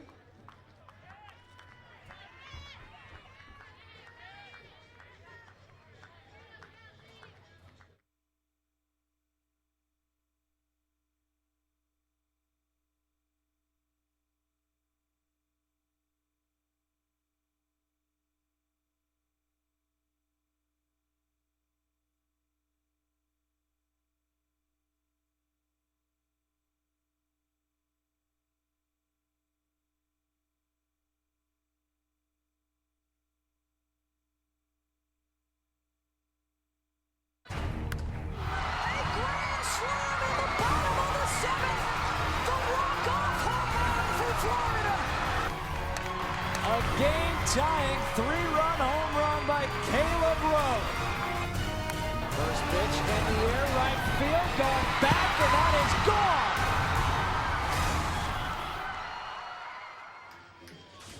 If that doesn't give you the chills, you are not a Division I softball fan. Wow, we are marching toward Oklahoma City. And look at some of the games on our family of networks.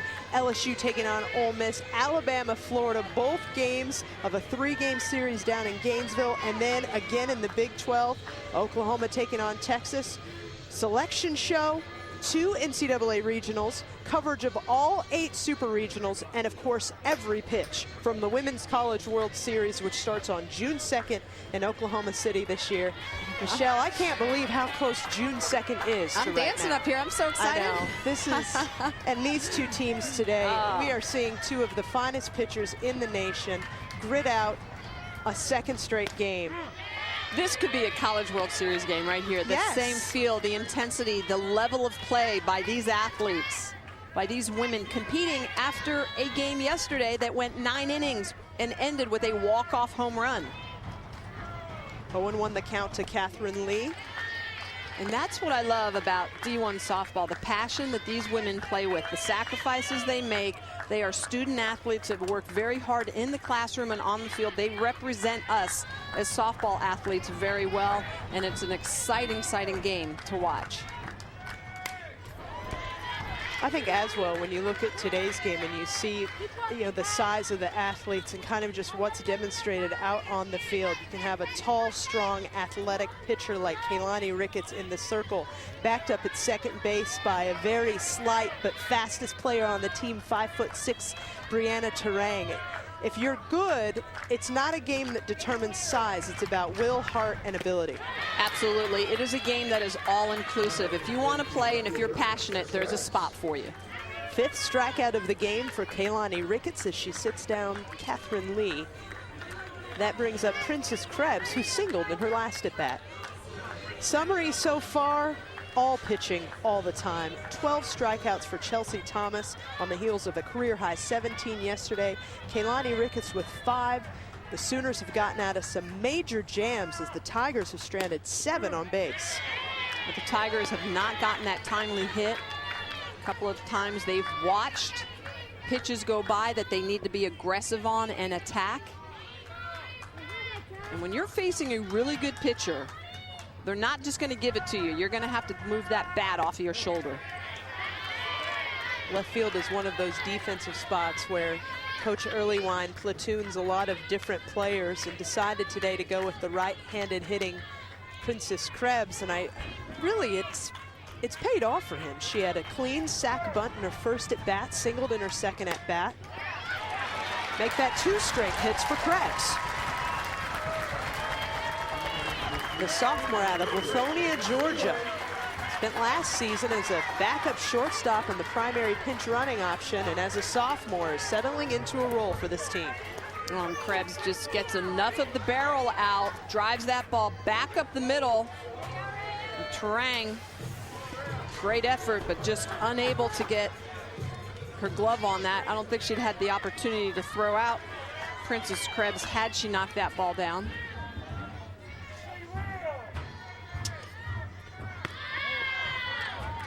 Rhea Taylor, already the Big 12 career leader in steals, looking to finish her career as the career batting average leader for the Big 12, not just for Missouri, for the conference, moving her way up runs scored, currently third in all-time conference standings, behind a couple players from Oklahoma, Michelle.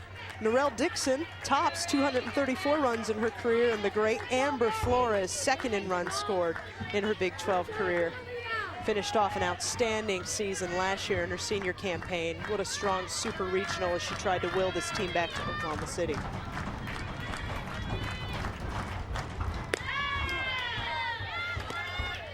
One and two the count now to Taylor, who moved down to 7th in the lineup from her usual leadoff spot. Is there any psychology to that, Michelle?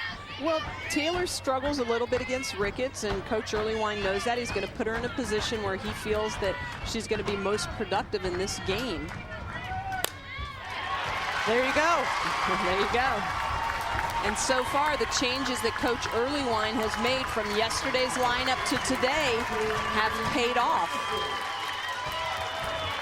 I like the way that he led off his order with 3 lefties. He's got 3 lefties, righties in the middle, and then he comes back with Rhea Taylor. She gets a pitch she can handle, curveball. On this one, she does not pull off of it. That pitch is breaking away from her. She stays committed to it, keeps her front shoulder in, and drives it right back up the middle. But again, he moves his lineup around so it's lefty-righty mixes so that hopefully they come up in opportune times and he gets the matchup he wants. And that matchup would be Kara, lefty pitcher, righty batter in the box, looking to drive the ball into the power alleys.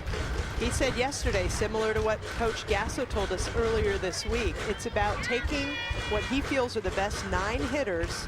Hopefully a couple of them are comfortable in certain spots defensively in the field, and stacking the lineup with offensive opportunities. In a pitcher's league like the Big 12, there's no other way to have success. Absolutely, and you know what, when you have a strong team of 20 women, 22 women, you've got to use all of them. You've got to know which kids' tools are used at the right moments. And it's no longer a game of just 9 starters and the rest of the people ride the pine. The best teams in the country use all their kids in opportune situations.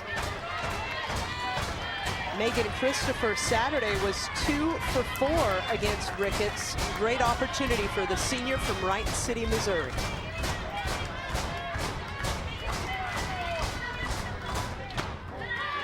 You look out on the base pads, Princess Krebs at second base, Rhea Taylor at first, and Christopher has a whole lot of speed in front of her.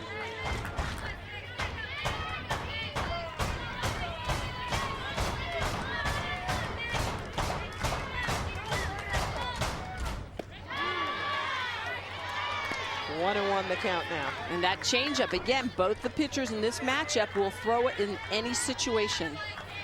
And there you go, 86 pitches. So Kalani Ricketts closing in on that century mark as well. That one foul, 1 and 2 the count now to Christopher. Lost in the pitcher's duel yesterday.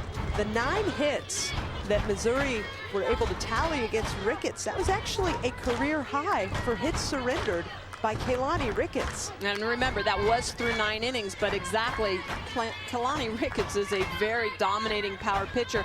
Typically, if you can get 3 or 4 hits in a game off of her, you're doing well. So 9 yesterday, 5 already here today. That one ripped foul down the right field line. Ricketts has topped the 300 strikeout mark already this year. Only the 2nd player in Sooners history to get 300 Ks in 2 seasons, joining Jill Most, who did it in 96 and 97. 16 yesterday, 1 shy of her career high, set earlier this year against DePaul. 2 and 2 the count now.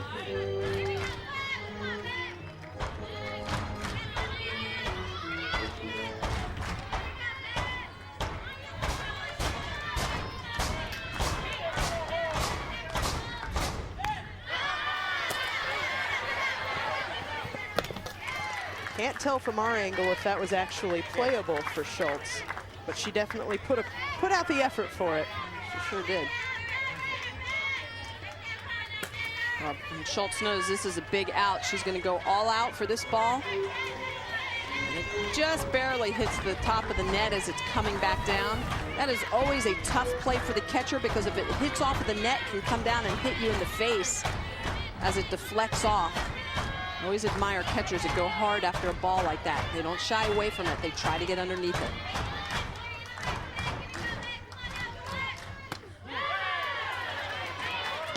Full count now to Megan Christopher. Catching is a position of courage and confidence. They've got to talk to the umpires, as you told us earlier. They've got to gut it out for the plays, and they've got to keep their pitchers focused at all times. True captains on the field.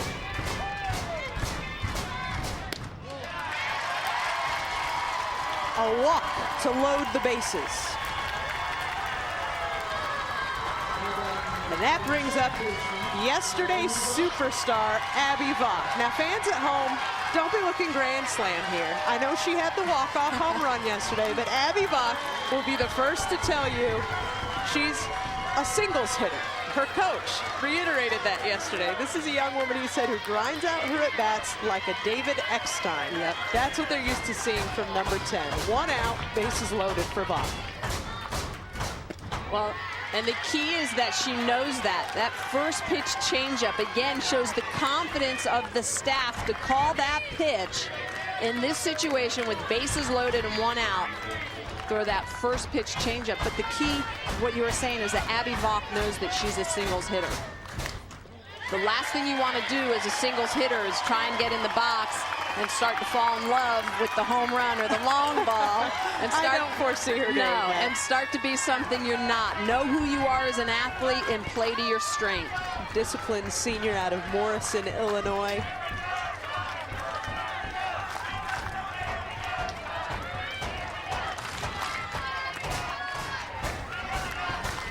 Senior Genius Schneider, really the only hole to fill in the lineup at second last year, as 8 of 9 starters came back, and Vaught has done a great job defensively, and certainly this weekend offensively has been key for the Tigers.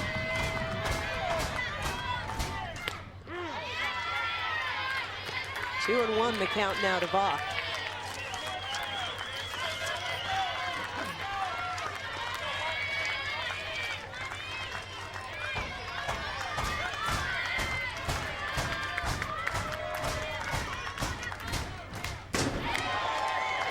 You just knew, with the bases loaded and Abby Vaught stepping in after what happened yesterday, that this was going to be one of those epic at-bats. This is.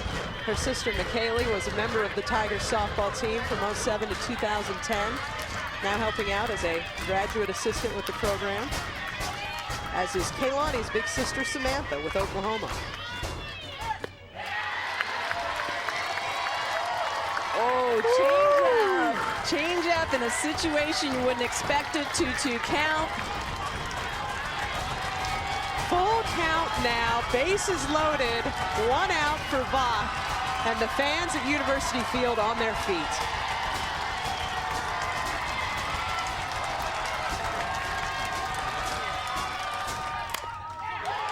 To second base, hits the runner. She's out.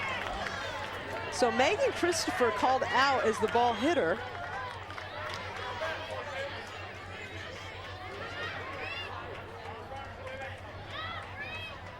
Taylor goes back to second.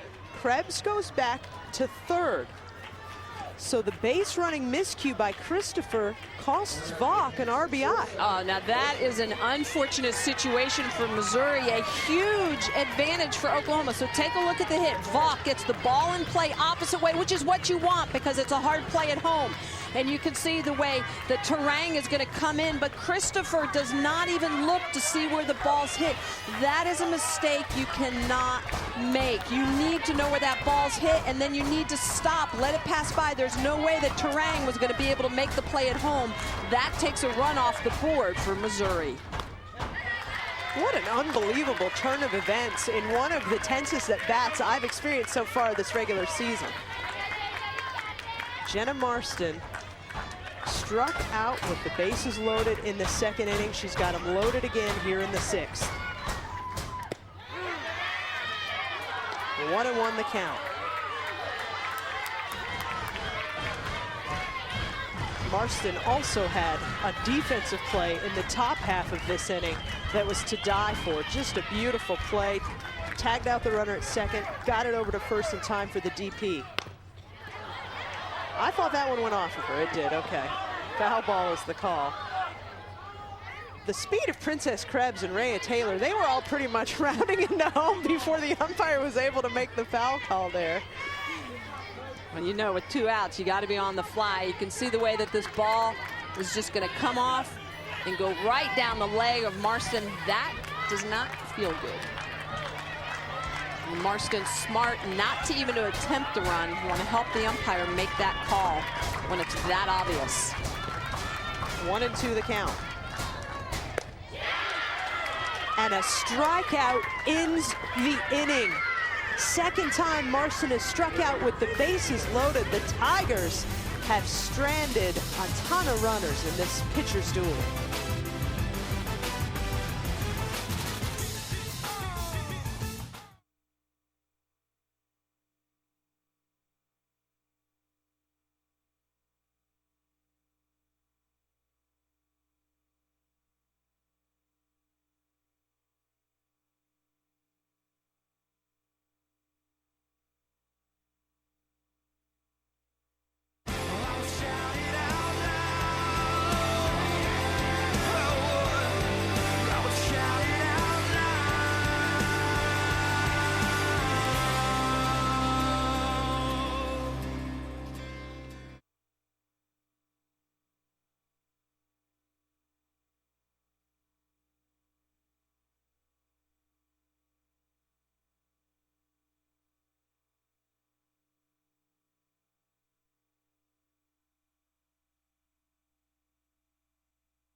We have seen everything today at University Field at the University of Missouri. We saw a ball go right off the top of the fence. We saw a runner hit by a batted ball, called out, took a run off of the scoreboard. Michelle, take us back through that play and what happened here with Megan Christopher. Well, Christopher's on first base. The ball gets hit right side, but the key, look, she never looks to see where the ball is batted, not until it gets into her peripheral vision.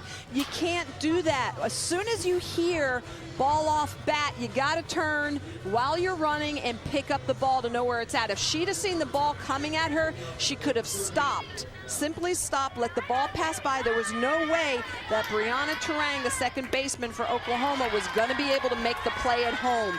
They would have played it a run. And on a 0-0 game, babe, that's what it's all about. You've got to allow and figure out the little ways to score runs. That makes the big things happen. This is a big game. You got to figure out how to win them. Little mistakes like that can end up costing you. 0-2 the count now for the senior Danny Dobbs.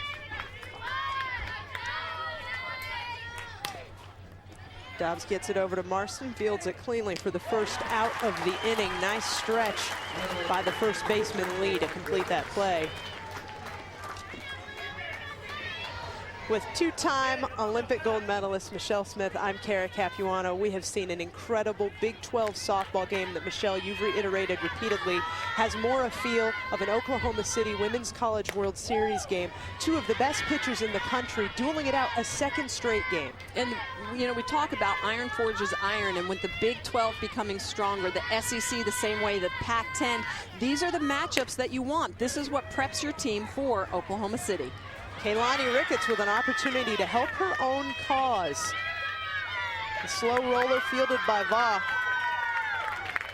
And then the overthrow will send Ricketts to second, and surely we will see a pinch runner now that there is a runner in scoring position. The hits are so sacred. And neither team has been able to play to run yet in this game.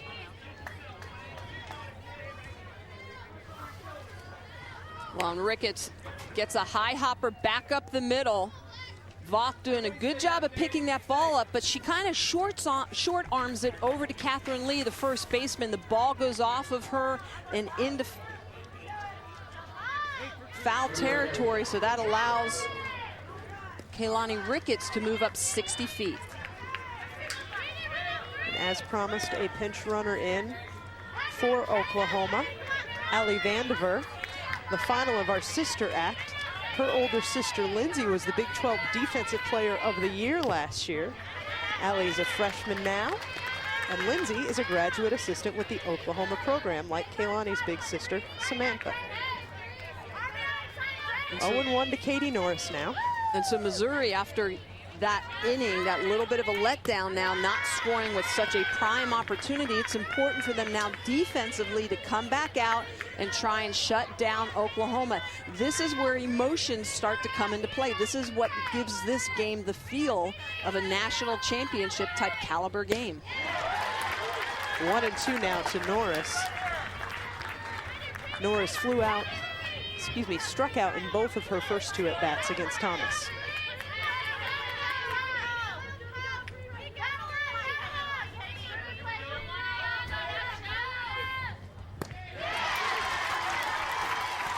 Thomas 3 for 3 in striking out Norris in this game. Now 2 outs for Brittany Williams. Williams, the hitter who hit it off the top of the center field wall in the 5th. Coming up after the conclusion of this game, Sports Center here on ESPN. But we still haven't scored a run in Columbia, Missouri. Had opportunities. So many opportunities. Should have scored runs. Yes. But haven't scored runs. Taken off the board. Runs taken off the board. Heavens. A ball that was just inches from going out of the park by Brittany Williams. And now Williams is in the 0-2 hole. How apropos that Keilani Ricketts got the hit, or actually reached on an error in this inning. The pitcher versus pitcher continues.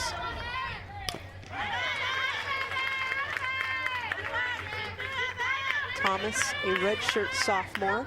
Ricketts, a sophomore. So these two young women are going to be 4 for 4 in their career, probably pitching games just like this. Last year, Big 12 fans really robbed of the mano-a-mano as the season went on because Chelsea Thomas was injured in March and had to sit for the rest of the season with a stress fracture in her forearm. Strike 3. Chelsea Thomas continues to deal at a torrid pace as the Sooners strand another base runner. We're scoreless heading into the bottom of the 7th. She's a machine.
We welcome you back to the University of Missouri. Tigers fans, there's a cutie in a little costume. They've been heartbroken here today.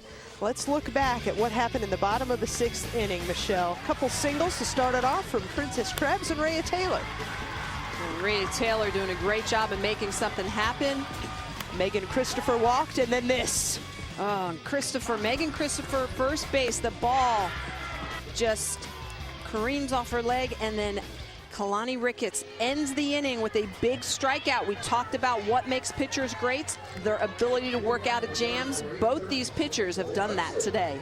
The Tigers have stranded 10 base runners, twice leaving the bases loaded in the second and the sixth. Part of the lineup here, Nicole Hudson in the batter's box.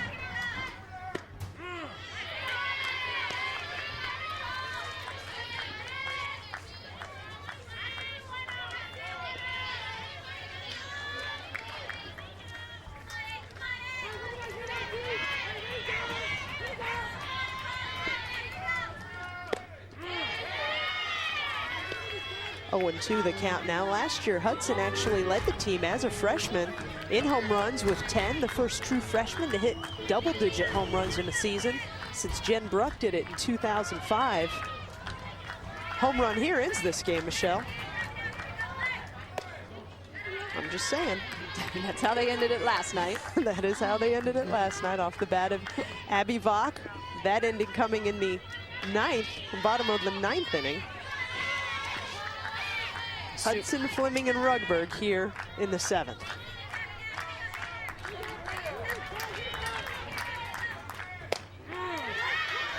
Struck her out. And the Sooner fans at home are saying, oh no, not that one. Yeah. So Hudson takes a look at that pitch. And right now, both these teams need to get aggressive with their bats. You know you've got a dominating pitcher in the circle. They're going to be putting the ball near the zone. Get aggressive, hit the first good pitch, swing at the first good pitch that comes. Ashley Fleming swung at the first pitch she shot. Only player for the Tigers to start all 39 games this season. A couple of started 38. 10th in the Big 12 in batting average, 9th in slugging percentage, and a doubles machine. Talking about machines, Kalani Ricketts and Chelsea Thomas are both machines. They have been phenomenal in these last 2 days. The sheer number of pitches that they've thrown and at the level that they've played. Have to admire them. 0-2 the count to Fleming. 8th strikeout of the game for Ricketts. Well, and I think Ricketts is starting to get stronger as the game goes on. Look at this pitch. This is a curveball that's going to break in and down at the lefty Fleming. So Fleming just cannot get her bat head. She tries to drop that bat head on the plane with that ball, just cannot catch up to it. First pitch to Madison Rugberg is in there for a strike.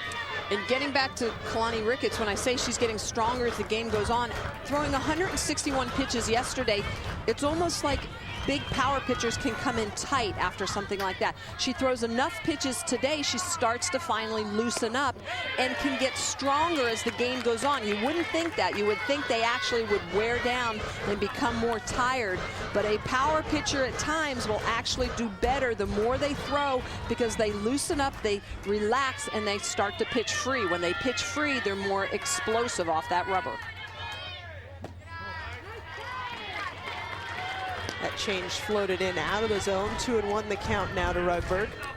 And the reason I know that is because I was that type of pitcher as well. I always threw better on my second day than I did my first day. And this is your second time looking at essentially all the same hitters. You know, these pitchers, Ricketts and Thomas, can make adjustments during a game.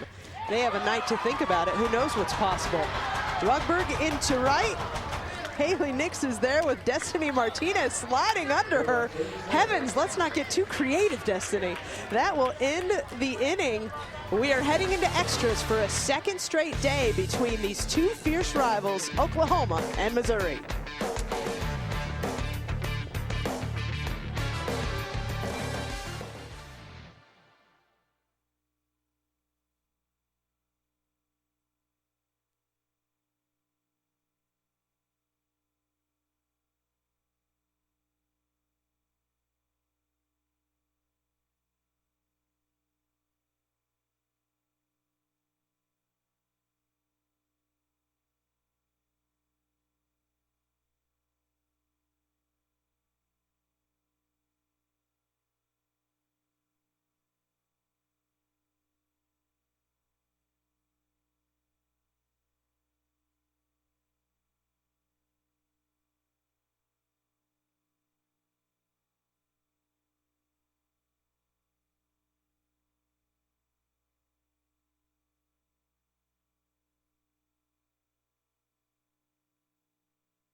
For a second straight game between Oklahoma and Missouri, we are in extra innings, top of the 8th, scoreless.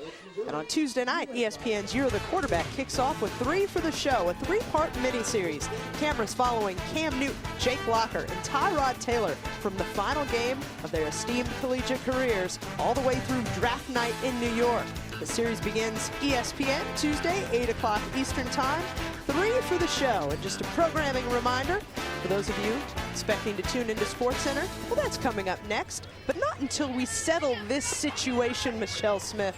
Oh my goodness, second straight game that the aces from Missouri and Oklahoma, Chelsea Thomas and Kaylani Ricketts, have been absolute monsters in the circle. Strikeouts aplenty. Both these young women are well into the 300s of pitch count by the end of this series. Unbelievable. Both of them just battling every single pitch. You have to admire everything they're doing in the circle here this weekend. Brianna Terang, the first out of the inning. Tried to get on Crafty style, but her way on. Good defense in the field behind Thomas. 115 in this one, 161 yesterday for Thomas. And look how efficient, 81 of those pitches strikes. And that is total command. Top of the order for Oklahoma. Destiny Martinez had an outstanding Saturday against Thomas, 3 for 4, but in this game she struck out twice and flew to center.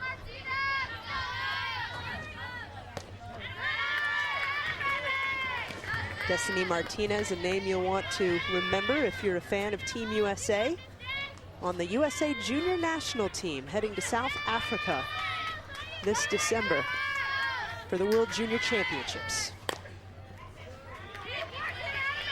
1-2 the count now. Martinez, the Big 12 Conference leader in hits. She's got a 5-game hit streak going, but will not extend it if she can't get one here in this at bat.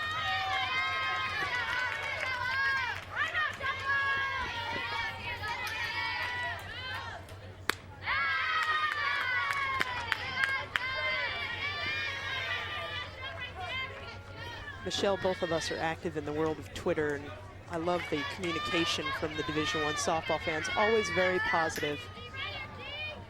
Certainly I'm seeing a lot of positive about this game today, complimenting these two teams for gritting it out. See a lot of tweets begging for the return of Danielle Laurie, and I think that what America needs to embrace is that as amazing as Washington's 2-time National Collegiate Player of the Year was, we've got some unbelievable pitchers working in the circle this year, doing it in their freshman and sophomore season. So there are plenty of players out there to have another 4-year love affair with as far as what they can do to opposing hitters. We're seeing 2 today in Thomas and Ricketts. Will that flare in?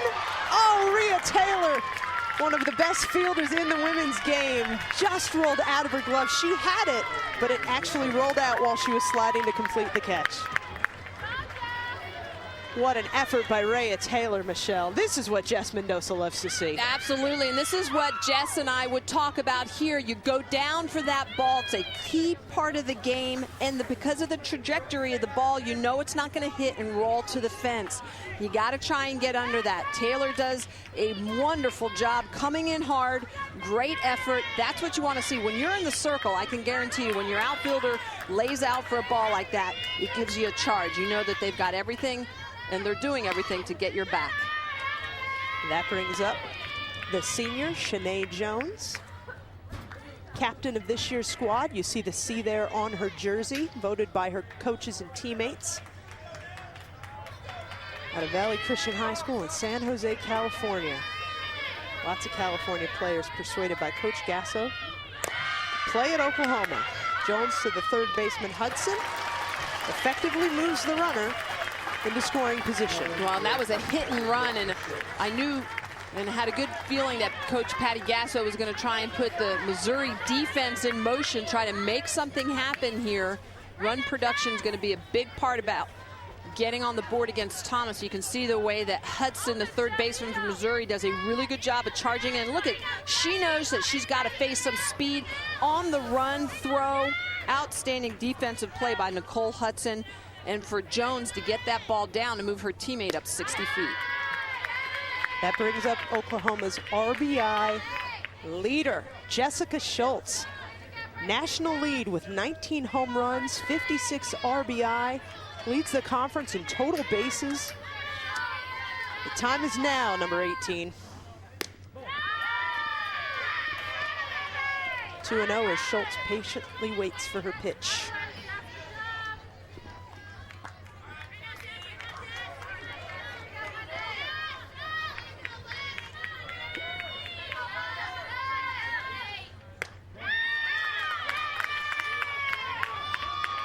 The count now to Schultz. All Big 12 first team last year as a freshman, also an NFCA second team All-American. Missouri here being very careful with Schultz. You don't want to be beat by Oklahoma. You have to pick good decisions on who to go after. That's an unintentional, intentional walk. You got a base open. It's a good move by Missouri. Pick your battles. Pitch around Jessica Schultz. They've chosen to go after Haley Nix.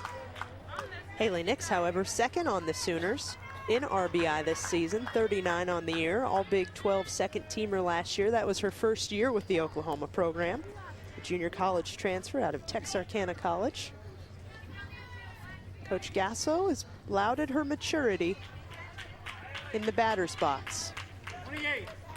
We'll see what kind of high pressure at bat Haley Nix has here in the top of the 8th inning.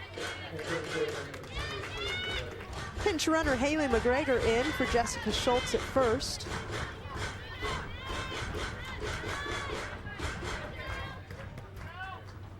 Fleet-footed freshman. 2 outs, 2 on for Nix.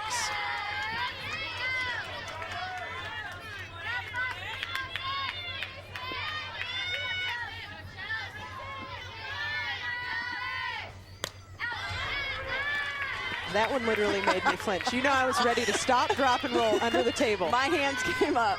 Michelle and I have a very unique position here at University Field where we're kind of up and behind, and then looked like it was going to kind of. I was like this, and it was just diving off. I did this. Nice. So Nix now 0-2 after fouling off the first 2 pitches that she saw. I know 2-time Olympic gold medalist Michelle Smith will always have my back. She is like my secret service man up here in the booth. She will take the bullet for me, and I appreciate it, Smitty. I'm here for you. Thank God. Anything from a partner. Appreciate it. Big pitch here. Outside, 1-2 to Nix.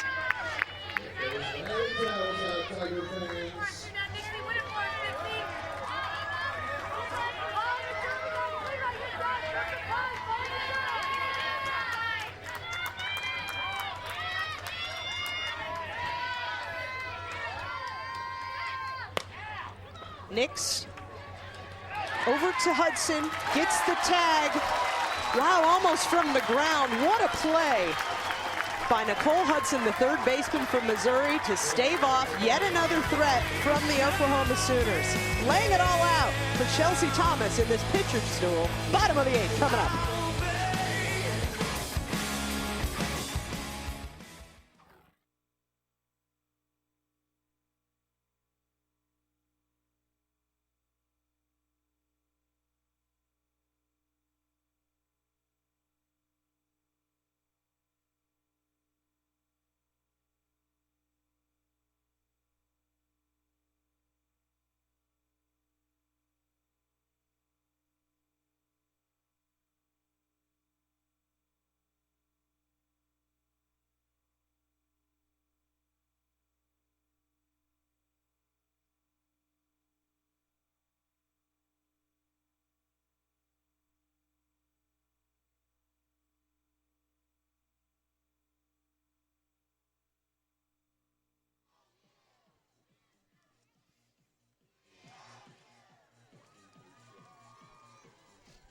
Do you have these?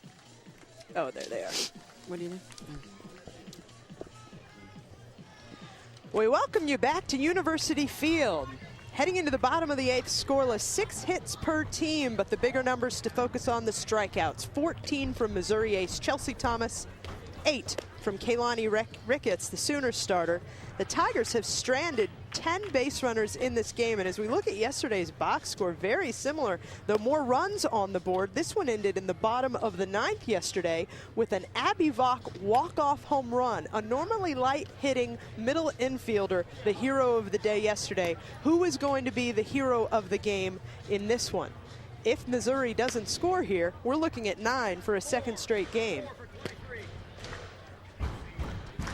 Pinch hitter coming in now for the Tigers, Mackenzie Sykes, a freshman out of Blue Springs, Missouri, pinch hitting for Catherine Lee. She's 4 of 19 on the season, a .211 average, but she has 2 home runs in her 4 hits. Coach Earlywine just trying to mix it up. New blood out there in the batter's box for Missouri. Well, and because Catherine Lee was pinch run for earlier in the game, that means that Lee will now be out of the game. That's her second substitution. So that means probably a defensive change should we get to the top of the 9th as well, because Lee was playing first.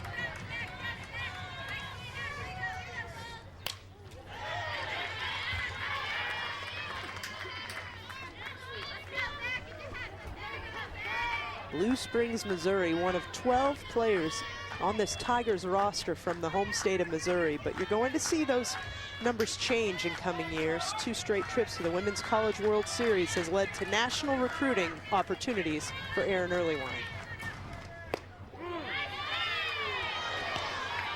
That one nipped inside. Crowd didn't like it. Neither did coach. 0-2 the count now on Sykes.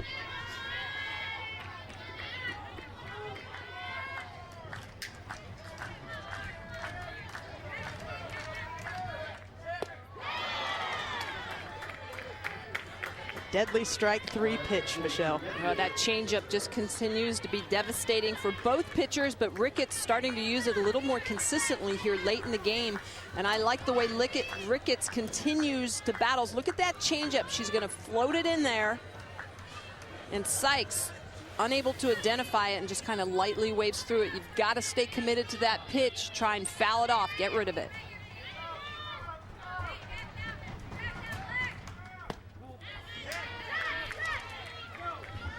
First ball inside to Princess Krebs, who gets the start today in left and has had a wonderful day offensively. Sack bunt to advance runner in her first at bat in the second. 2 straight singles in the 4th and the 6th. Twice stranded among the 10 base runners Missouri has left out there. Krebs again. She'll get on with her speed. Nice smothering play by Brianna Terang at second, but couldn't field the ball cleanly.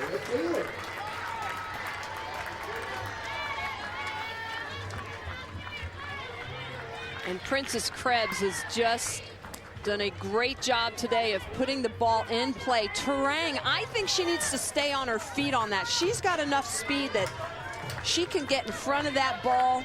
It's important for middle infielders to know when you have to leave your feet and when you need to stay on your feet. Whenever possible, stay on your feet. You're obviously going to be able to make the throw a lot easier when you're standing up than when you're laying down.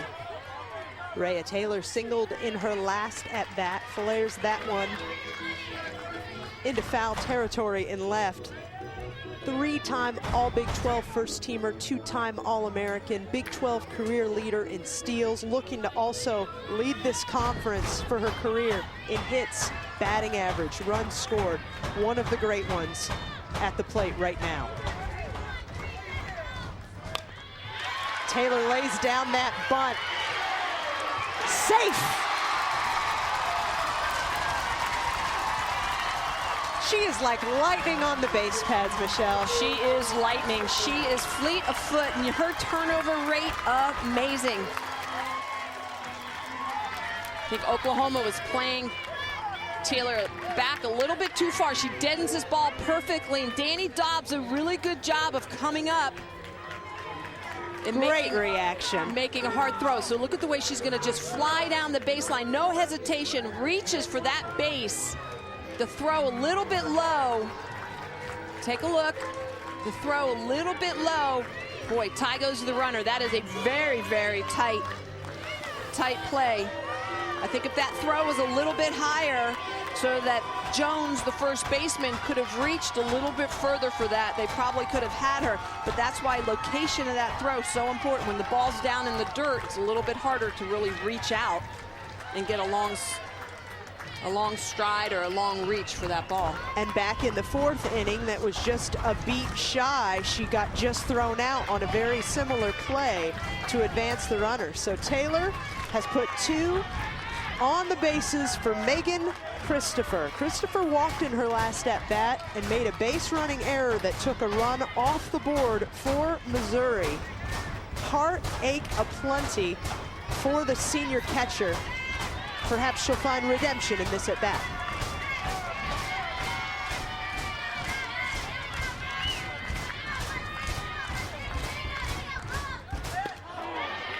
First pitch is a strike.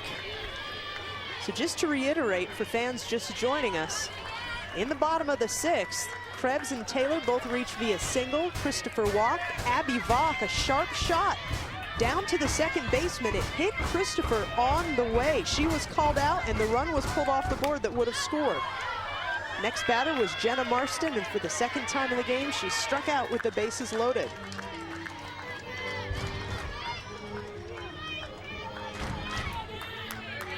Oh, 0-2 the count now to Christopher, 1 out in the inning.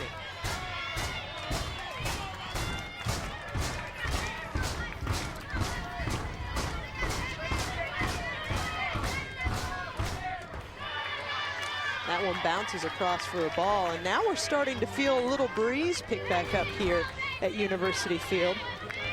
This game started at 3 o'clock Central Time, so we're 2.5 hours in, and it was windy this morning, and now it's a windy afternoon. You can really see it on the flag out in center field.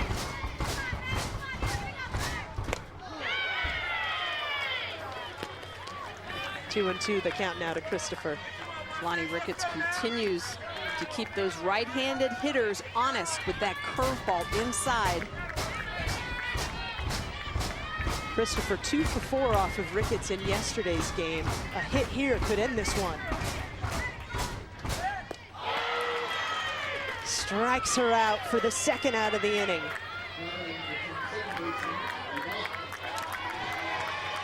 And that's the 10th strikeout of the game, again coming on the changeup. Christopher, look at her weight. Look at the way her weight is forward.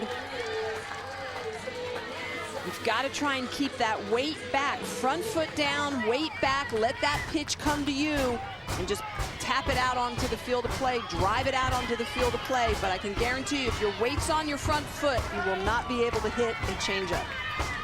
And so we meet again. Abby Vach versus Kaylani Ricketts.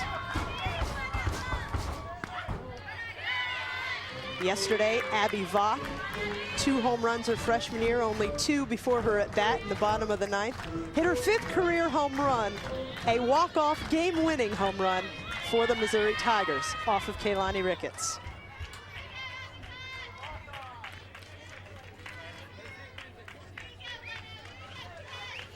Let's revisit what happened in the 6th inning, Michelle, for those fans just joining us in this game.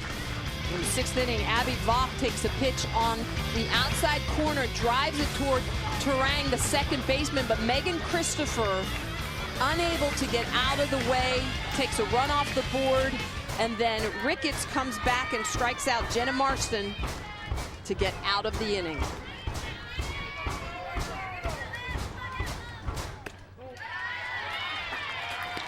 Two and 0 the count now to Vach. Tigers left 1 on in the 1st, bases loaded in the 2nd, 1 in the 4th, 2 in the 5th, bases loaded in the 6th, 1, 2, 3 in the 7th. They've got 2 out there right now for Vach. It's what the good pitchers do. The aces get out of trouble when their team needs the help.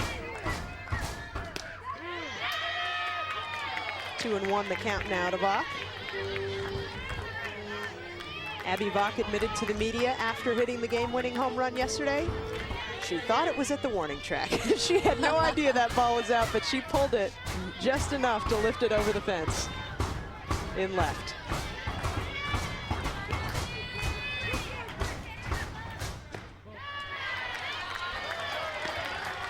Coach Earlywine said, Abby Vox, the kind of player, every year wins the Hustle Award for practice, for the effort in the fall season. For her to have a career moment like that, one that she'll remember the rest of her life, it was very redemptive for him as a coach. Can she add another?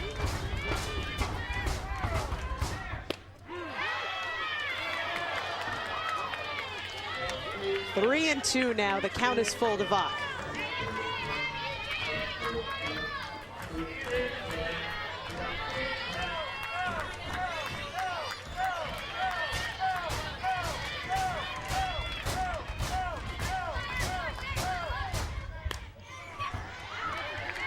This kind of has the same tension level, Michelle, of Abby Vox last at bat when the bases were loaded with one out. It sure does. And this is a typical Abby Vox type of at-bat. Singles hitter, she battles, she fouls off a lot of pitches. For the baseball fans tuning in, Aaron Earlywine likens her to David Eckstein, the at-bat grinder-outer.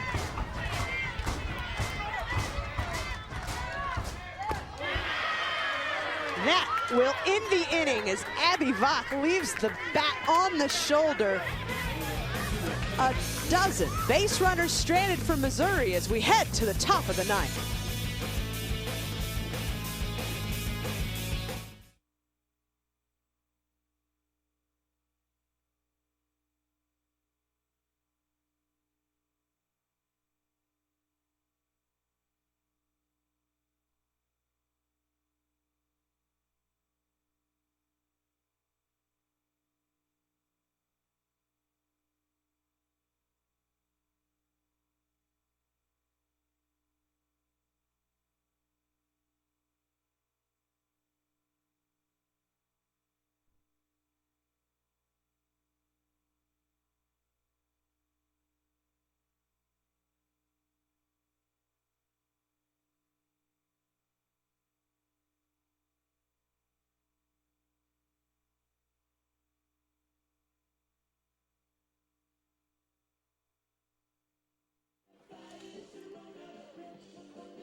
Welcome back. Top of the ninth inning at University Field. Missouri and Oklahoma have combined for 14 hits, but the bigger 14, the K's from Chelsea Thomas, Michelle. Well, Chelsea Thomas has just been dealing today. Her curveball's been amazing. Her drop ball has been amazing, but it's that changeup that really has set the tone of this game. She'll work the ball hard down in the zone, follow it with that changeup, sneak in a rise ball now and again, and Oklahoma hitters have just been baffled. They haven't figured out how to hit the changeup, and they haven't figured out how to get that drop ball down and back up the middle. Take a look at the numbers for both pitchers through 8 innings. 11 strikeouts for Ricketts, who has come on strong. In the last 3 innings, she struck out 7. So only 4 strikeouts through the first 5 innings. Ricketts been getting stronger as the game goes on, but both Thomas and Ricketts just having another great outing after a very long game yesterday. And Thomas will face Ricketts, currently on deck. Defensive substitution for Catherine Lee. We've got Lindsay Muller in now at first base for Missouri. First pitch to the senior Danny Dobbs is a strike.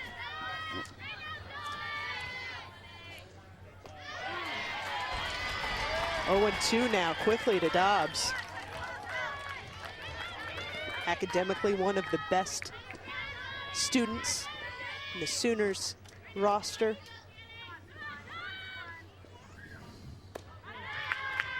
Staying alive. Coach Gasso telling us Danny Dobbs really having her best offensive year. They would love to see number 21 get something started here in the top of the ninth.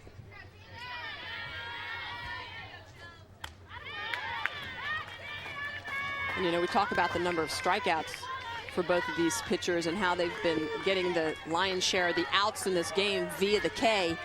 What's impressive as well, though, is the fact that they have not really hurt themselves with the walks or the bases on, the bases on balls or the hit by pitch. This is the 3rd game this season now that Chelsea Thomas has struck out 15 in a game. Well, and again, it's the changeup. Look at the way that she's going to get that ball to kind of hump up, drop down. Because it's spinning so tightly, it just kind of falls down. And Danny Dobbs, now that was a good cut on that changeup. She did a very good job of keeping her weight back. She was a little fooled. She made an adjustment. She's close on that one. But again, I think most of these Sooner hitters are going to have to try and figure out a way, sit on that pitch, get the top foot or the front foot down. Kaylani Ricketts into left field, and Princess Krebs is there for the second out of the inning. It's interesting, Michelle. We saw LSU pitcher Brittany Mack on the ESPN networks last week baffle Alabama's potent offensive lineup, also with that changeup pitch. Hey, top teams in Division I, learn to hit it, and how, and fast, because right now that has really become a very unique weapon for the top pitchers in the country. Yeah, the top pitchers in the entire world at the elite level all have very good changeups. You fool hitters a couple of different ways, with movement, with location, and then with the timing of when the pitch arrives. That changeup can be devastating and completely be a game changer. Katie Norris steps into the batter's box as Chelsea Thomas is about to deliver her 300th pitch in the last 2 days.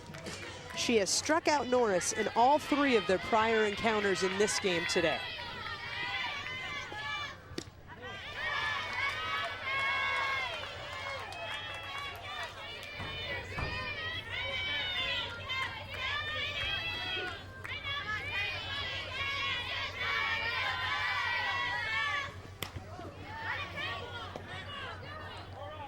That's a foul ball. Norris with a unique Big 12 resume, as she was a standout player at Stillwater High School. Left the school in Stillwater, Michelle Smith's alma mater, Oklahoma State, went across to play her college softball at OU. As Coach Gasso said, in Oklahoma, that's just something you don't do.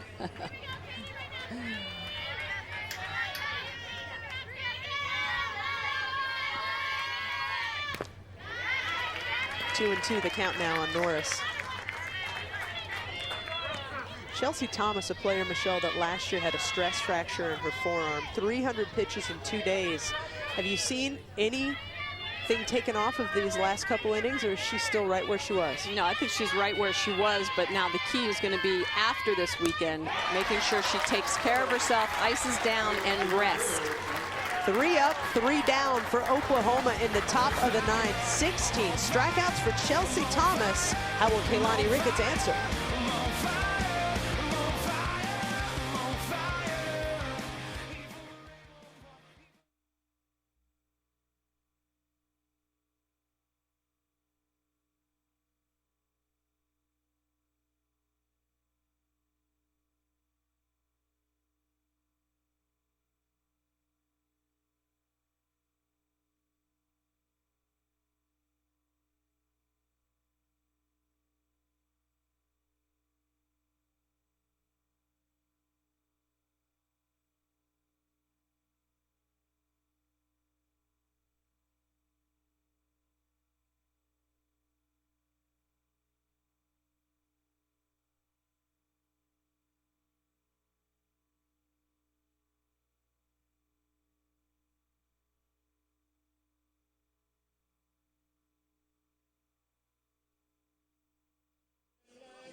Bottom of the 9th inning at the University of Missouri. Still scoreless. 14 hits between the two teams, but as Michelle Smith appropriately described it, a game of missed opportunities offensively. Kaylani Ricketts has pitched out of some significant jams. Well, she sure has, and that's what we talk about. Great pitchers have the ability to get themselves out of jams. Ricketts has done that today. She's worked the ball very well, as her opponent, Chelsea Thomas, has. They've both used that changeup effectively, leading their teams. Look at that, 131 pitches today to go with 161 that she threw yesterday. 11 strikeouts on this afternoon, just 3 base on balls. That's what you like to see. Limit the free passes, make the other team earn their way on base. It's a heck of a lot harder to beat you when the other team has to string all those hits together. Kaylani Ricketts, like her battery mate Jessica Schultz, all Big 12 first team last year, NFCA second team All-American. She was already Big 12 Pitcher of the Week earlier this season and admitted that part of what drew her to Oklahoma was the amazing career of her big sister Samantha here. Their middle sister, Stephanie Ricketts, went way the other way. She plays collegiately and was the WAC Pitcher of the Year last year for the University of Hawaii, a team which made its first ever trip to the Women's College World Series in 2010. Top of the lineup for Missouri. Great opportunity here for Jenna Marston.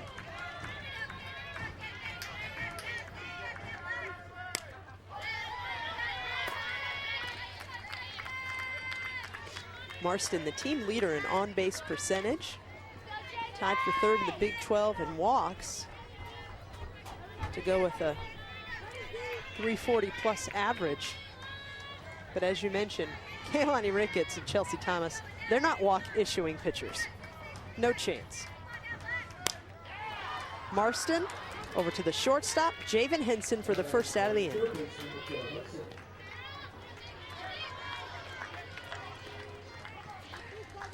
Well, both these programs, you can see the batters are a little frustrated after they finish their at-bats. You can tell that they're continuing to be baffled by the pitches thrown by both Ricketts and Thomas. Nicole Hudson 1 for 4 in the afternoon with a single in the 5th inning. And she adds to that a single in the bottom of the 9th.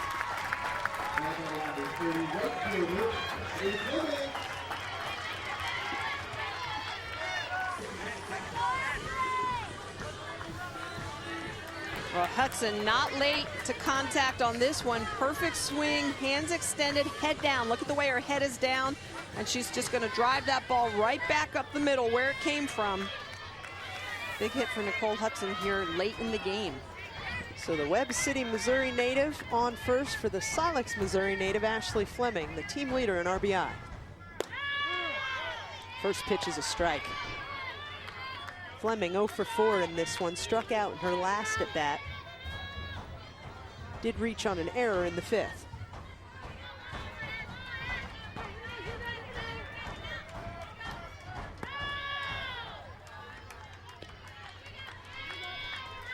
Schultz looking back Hudson over there at first base.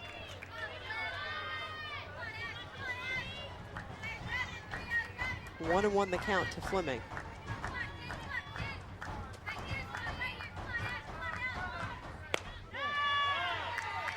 With one out, Michelle, is Hudson looking to steal, or is she just kind of trying to distract the defense a little bit? Well, I think you have to be aggressive. If you can read a ball in the dirt, so in other words, a short hop changeup, then yeah, you want to take off on that. A flat out steal at this point in the game, probably not, because you finally earned your way on base. Now, if there were 2 outs, possibility because you want to get into scoring position, but at this point, probably not.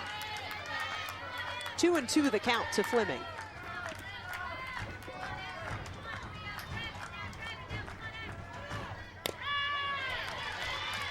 With Hudson single to get on, that matches the 9 hits that Missouri was able to get off of Ricketts in yesterday's game, also in 9 innings.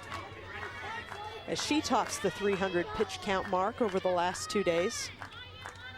9 hits is the most that Ricketts has ever given to an opponent in her career, just a sophomore, but really tells you how she burst onto the scene as a freshman in the Big 12 last year. Fleming waited on that one. Great decision. Read that changeup perfectly. Read that changeup, and I think right now Kalani Ricketts is starting to telegraph that pitch just a little bit. Her arm speed is starting to slow down, and that's one of the things as a pitcher you cannot do. You have to sell that pitch. But look at the way that Fleming gets the front foot down, her hands are still back. Look at this, front foot is down, her hands, she has enough power that her hands stay back, but the key as well, the location, that pitch a little bit too high. You never want to throw a high changeup. If you can, you're better off short hopping it in. much harder for the hitter to read and also for them to hit. And that's part of Kaylani Ricketts' learning curve. She told us in February when we spoke with her at the Cathedral City Classic. From her freshman to sophomore year, tipping pitches was a bit of an issue for her last year. She has really worked on her mechanics to avoid showing the difference in speed on her windup. And that's becoming a big part of the game, is that hitters are starting to learn not just the tendency of the opposing pitcher, but are they tipping pitches? Where do their arms go overhead on the rise versus the changeup? What are their elbows doing? So the front part, or what I like to call the pre-motion, are you tipping any of your pitches in the pre-motion? Important to make sure as a pitcher that you're not doing that. That brings up the freshman Madison Rugberg.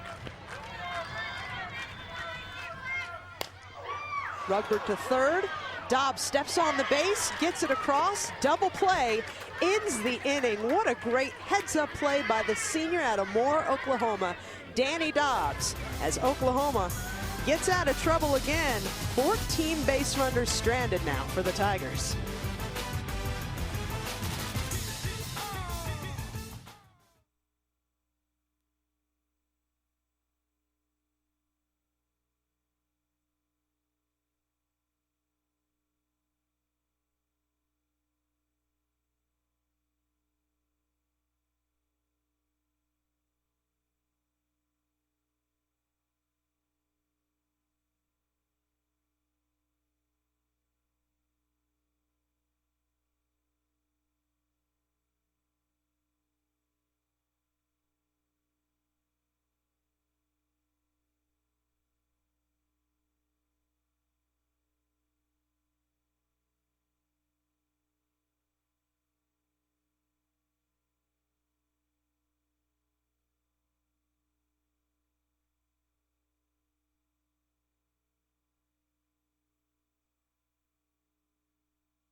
Welcome back to the University of Missouri, where we are still scoreless and into the top of the 10th here between Oklahoma and Mizzou. You think this is an important game? Absolutely. All teams in the Big 12 chasing Texas, unbeaten yet in conference play. Swept Iowa State at home this weekend, now 9-0 in the Big 12.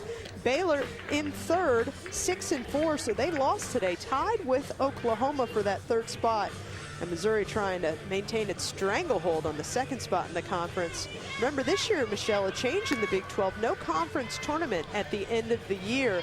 That bought teams an extra week to go participate in some of those non-conference tournaments in February and March before conference play begins. Do you think that's good for this conference?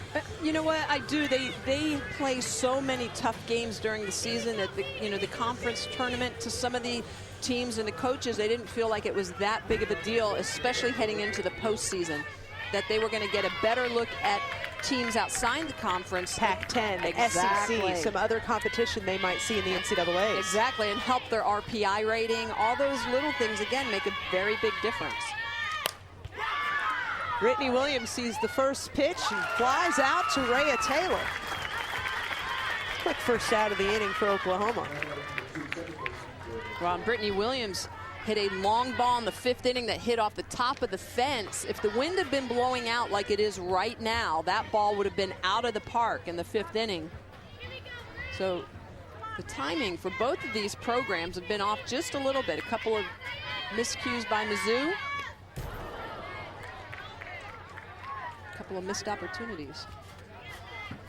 Speaking of missed. I think it's been a game of missed opportunities for both of these teams, especially the Tigers, who've had so many runners on base. Missed her by that much. 1-1 the count now to Brianna Terang, sophomore out of Corona, California. Santiago High School star who had spent the majority of her career in the outfield collegiately. They moved her to second base right at the start of Big 12 play. She's done what she can to adapt to the new defensive position. Nice play there by Jenna Marston on the ground out.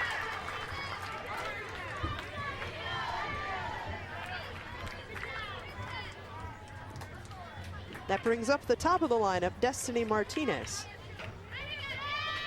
Another kid out of Corona, but she played her high school ball at Roosevelt.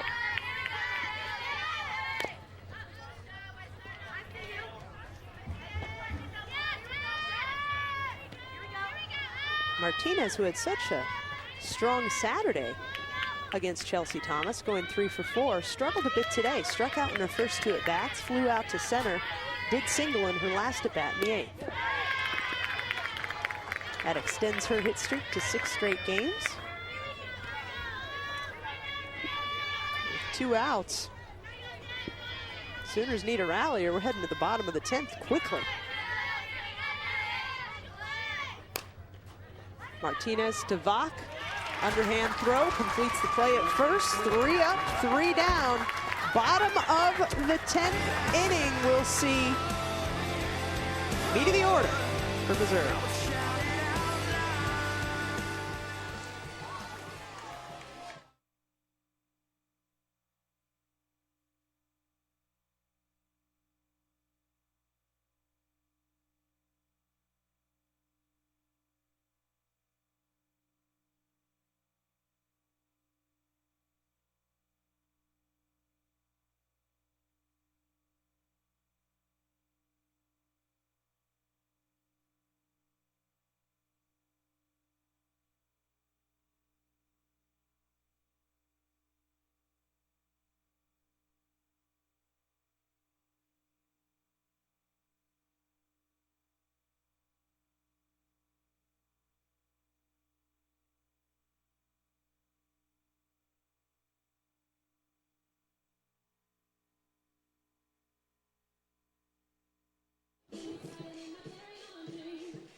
Welcome back to the University of Missouri, where Chelsea Thomas, the ace for the Tigers, and Kaylani Ricketts, the ace for the Sooners, are once again putting on a display.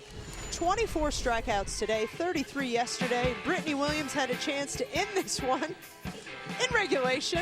There was a double off the wall, not ruled a home run there, and then in the 6th inning, bases loaded, Abby Vach with the little chopper to the right side.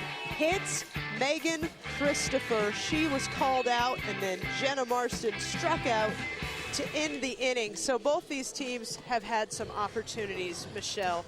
How are these 2 pitchers, though, who have both now amassed a pitch count of over 300 over these 2 days, and these how are they still throwing the ball right now? Well, the big thing is that they've prepared. They've trained very hard for moments like this. The main thing is, as a pitcher, you just start to get into that position where you don't fight yourself. You spin the ball, let the ball do the work, but you continue to use the pitches that are working for you, and you don't waste too many pitches. You don't want to be in a situation where you're overthrowing or you're underthrowing. Be efficient with your pitches, with your spins. At what point does mental fatigue set in? Because these teams are used to playing their games in 7, if not less, when you talk about the potent offenses of Missouri and Oklahoma that both have plenty of run rule victories in their roster this year. When do you have a lapse? Is that possible? Might that be a mental mistake that wins this game? Yeah, definitely. I mean, if you look at the situation for Missouri, to me, Christopher getting hit by that ball, that's a mental mistake. She should have been aware of where that ball was. That would have put a run on the board. This game would have been over in regulation. So it's the little things. It will be the first mental lapse or physical error. Both these pitchers have thrown very hard for a very long time. So could it be a missed pitch? Absolutely. We could see a ball get a little bit too sweet and quickly leave the yard, especially now with the wind blowing out. But that's where these type of games are important, so that these kids can learn from this situation and bring that into the postseason coming up in May. Pinch hitter for Missouri, Lindsay Moeller, in now.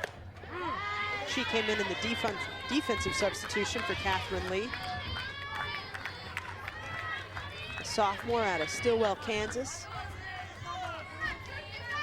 Battled through shoulder injury a lot of last season. 0-2 now the count. Coach Aaron Earlywine, in his preseason assessment of the squad, said Moeller is one of those players who could be his X-factor slugger, but the shoulder injury has been hard to come back from for her to find consistent offensive success.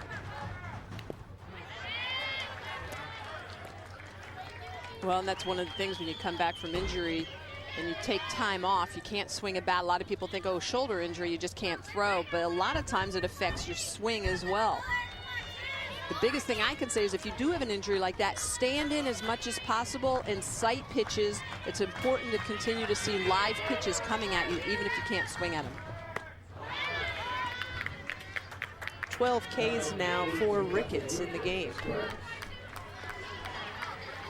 Princess Krebs has been the offensive superstar of this Missouri Tigers lineup today. Sack bunt to move a runner over in the second.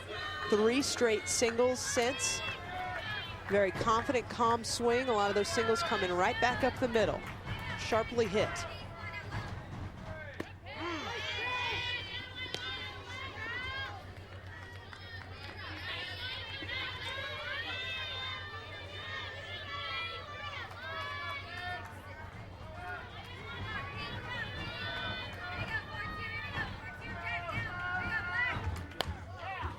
This one goes to the third baseman, Dobbs. From her knees, throws out the fleet-footed Krebs. I can't believe it, Michelle. I thought, oh, that's all right. Well, you know, she stopped it from being extra bases. No, she made that play. She did make that play, and a nice scoop at first, too. Look at the way Danny Dobbs goes to her knees. She knows she does not have time. She rifles it across the infield.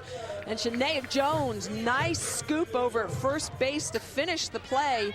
But those are the type of plays that it takes in order to stay in an extra inning game against 2 highly ranked teams.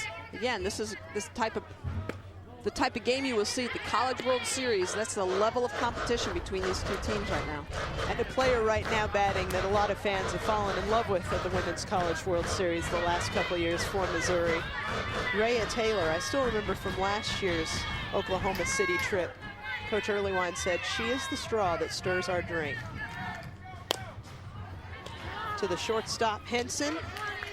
3 up, 3 down. We are heading to the top of the 11th inning at the University of Missouri. The epic continues. Thomas v. Ricketts.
Top of the 11th inning at the University of Missouri, a Big 12 showdown between Oklahoma and Mizzou. A little reminder, programming for our fans at home. Baseball Tonight can be seen right now on ESPN2. And then as soon as this pitcher's duel concludes, Baseball Tonight will move back over to ESPN. They are powering up the lights here. This one has lasted such a long time. We are into our 3rd hour and 11th inning at the University of Missouri. Yesterday, it took 9 innings to settle the showdown between Chelsea Thomas and Kaylani Ricketts. A walk-off home run off the bat of second baseman Abby Vaught gave Missouri the first win in this 2-game series. Who will be the victor in this second straight epic battle? What's it going to take, Michelle? Well, we haven't seen it so far, so let's see. We've seen a lot in the last 10 innings. It's gonna take clutch. It's gonna take a timely hit, a defensive miscue, a missed pitch that goes over the white part of the plate. So far, we haven't seen any of those. Well, we've seen a couple miscues, but we've seen a great pitcher's duel. And we talked about what are the qualities of a great pitcher, the ability to work out of a jam, and we have seen that from both Ricketts and Thomas. Sinead Jones fouls that one into the dugout of the Tigers. 1-1 the count now.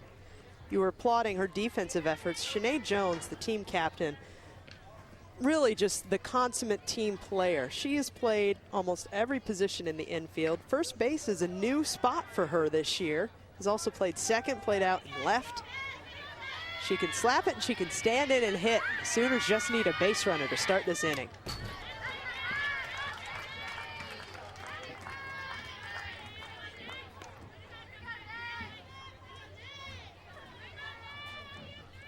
We've talked a lot about the fatigue on the pitchers, Michelle, but what about the fatigue on the hitters, especially when you're not having success? Well, you're right, and a lot of it is mental fatigue. For pitchers, you worry about physical fatigue. Over to Marston. 6-3 in your scorecard, first out of the inning. But for your hitters, a lot of times it's that mental fatigue of continuing battling, but the pitcher beating you. The key is that adjustment, pitch to pitch, at bat to at bat. And right now, that's what either of these programs need to do. They need to go up to bat and say, all right, I've been up 5 times. What pitch have I seen consistently? Now I'm going to go up and I'm going to sit on that pitch. I'm going to look for that pitch. And which pitch have I actually had success against? Absolutely. Those are little things that can end with big results. So you have to go back and quickly assess your game while you're in the game. Learn from the game. I like to say that it's a living element and that it's going to feed you information. If you just go out there and you're robotic and you just do your job, you're never really going to get any better. Try to really connect with the game and take the information that it's giving you so you can make adjustments. 1-1 the count now on Jessica Schultz. Oof. She was way out ahead of that one. It was like a time delay when the ball finally crossed. See, way out on that front foot. So important to sit back on that changeup. Schultz tried to get it into no man's land, but Marston drifted back, second out of the inning.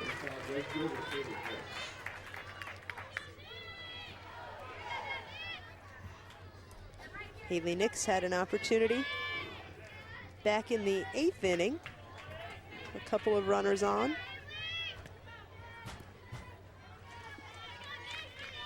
Same situation, 2 outs, but this time no base runners in front of her. First pitch strike. Chelsea Thomas has continued to take the power of this Oklahoma program, has taken it away by throwing those first pitch changeups. 0-2 now. And because you throw a first pitch changeup for a strike, you can come back with a pitch that's out of the zone. And because the hitters are a little frustrated, there's a good chance they're going to go after the pitches that are balls. And that's what the best pitchers in the world do. They get hitters to swing through balls, not strikes, but balls. Nix, all Big 12 second team last year out of Dangerfield, Texas, staying alive.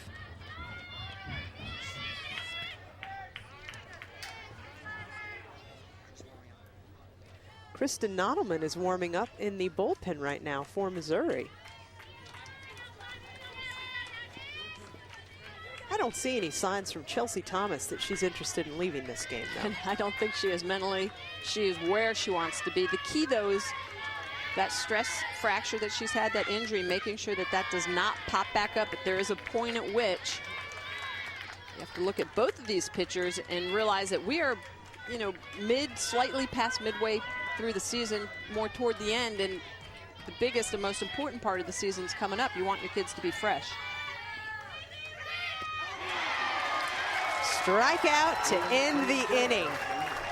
3 up, 3 down, and we continue heading into the bottom of the 11th. Chelsea Thomas ties her career high, 17 strikeouts.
But wait, where's all the numbers on the scoreboard? Oh, that's right. We're in the bottom of the 11th. They had to clear it out and re-rack. Could have been over by now, Michelle, if some things had gone right, but the ball not bouncing in the favor of either of these teams. Brittany Williams off the top of the wall in the 5th. It was ruled a double, not a home run. Then in the 6th, bases loaded for Abby Vach, yesterday's hero.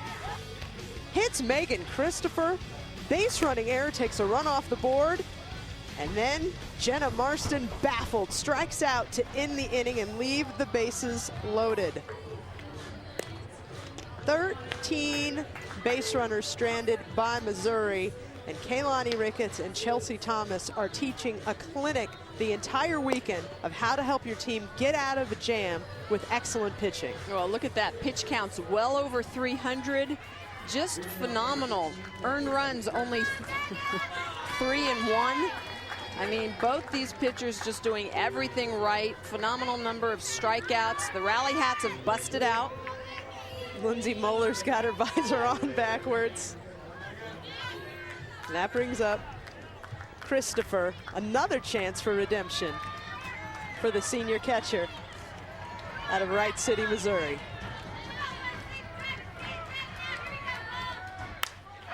Megan Christopher flies out to right. Haley Nix is there for the grab. I gave it the energy, though, didn't I? You did, and so did the crowd. Everybody wanted it. Like, woo! Because it's a loving sport, Michelle. We want young ladies to succeed in this arena. Oh, definitely. And Christopher takes a good whack at this ball. And look at Kalani. Kalani's a little bit of a smile. That ball went out hard at first, but Christopher not quite the extension needed to get that ball to carry an extra 20 feet. And it sounded a little hollow on the off of the bat. Yeah, it did. And she's jammed up just a little bit, just a tad bit late to contact. 1-0. First pitch is a ball to yesterday's hero, Abby Vach. Light hitting second baseman, no ma'am. 5th career home run in walk-off fashion yesterday to end it in 9 innings. 1-1 the count now. The preseason expectations for both these teams are so high. Oklahoma raised the bar, winning the national championship in 2000, and every year since they've had one goal: to repeat. From Missouri, back-to-back trips to Oklahoma City to compete in the Women's College World Series. School record 51 wins last year. A couple of 51-win seasons strung together. I mean, 2 of the nation's elite programs and 2 of the nation's superior pitchers on display this weekend in Columbia. 2-1 the count.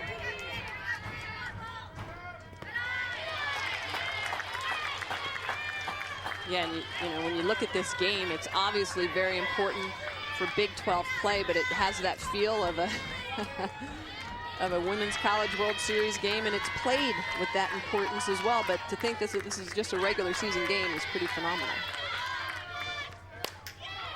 Vach, sharply hit to second, will reach with 1 out. We've got to give credit to the fan. There was actually a contest today. Most creative sign was going to win a $50 gift card to the Tiger Team store. The Terminator, she'll be Vach. I'll be Vach. There was no Vach off home run, but Vach with a single. That was horrible, Arnold. I'll never do that again. All right.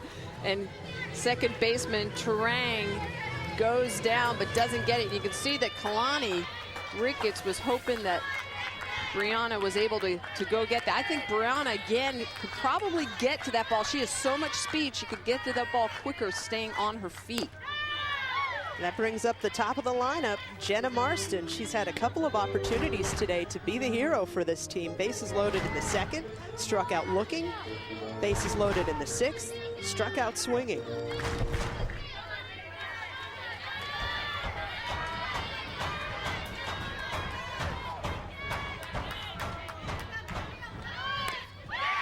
Marston with the picture-perfect bunt, but it rolls foul. The tilted infield. Programming note, if you're looking for baseball tonight, head on over to ESPN2. And as soon as this extra innings epic between Oklahoma and Missouri concludes, you can watch baseball tonight here on ESPN, leading up to what's happening at the top of the hour, the ALCS rematch between the Rangers of Texas and the New York Yankees. 0-2 the count to Marston.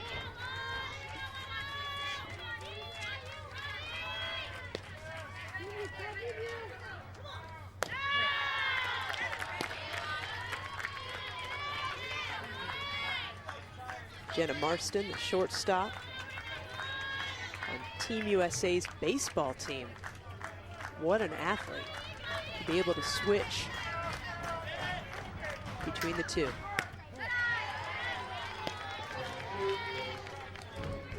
International competitor in baseball, all-conference player in softball.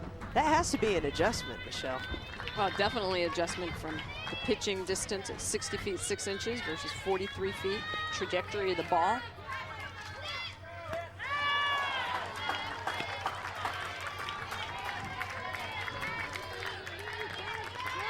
Full count now to Jenna Marston, the sophomore out of St. Louis, Missouri.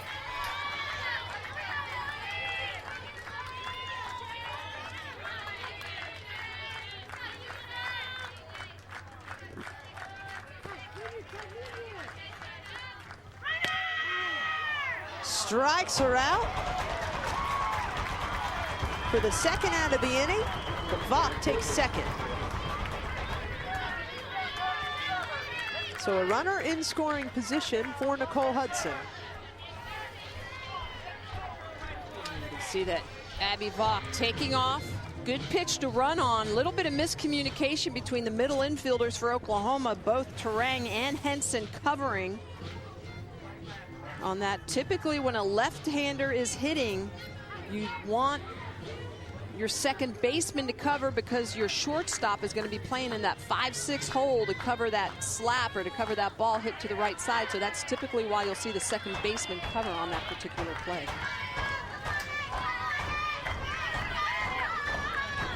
So the runner on second for Hudson. Burst onto the scene as a freshman last year. All Big 12 second teamer, led the squad with 10 home runs. She's got 9 this year to tie Ashley Fleming for the team lead.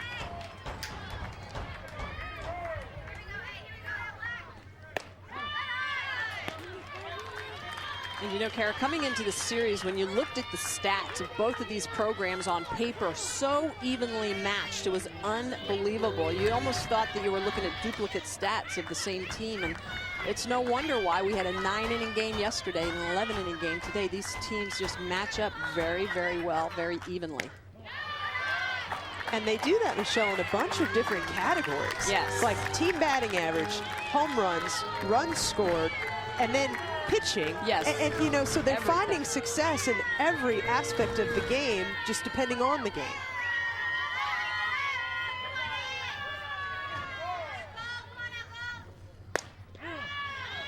That's a strike. 3-1 the count now to Hudson. And I think at this point, Kara, I'm starting to see the first sign of fatigue in Kalani Ricketts, and rightfully so here in the bottom of the 11th inning. Both pitchers hit 161 pitches yesterday, both topping the 150 mark in this game. Back up the middle for Hudson. Will the fleet-footed Vaught get to home? Play at the plate. She's safe. Game over. Abby Vaught hits the game-winning home run. Abby Vaught scores the winning run in the next game. Missouri Tigers grind out an epic 1-0, the final score in the bottom of the 11th. Number 9 Tigers improved to 9-1 in Big 12 play, getting the weekend sweep of Oklahoma, the team they consider to be their primary conference rivals.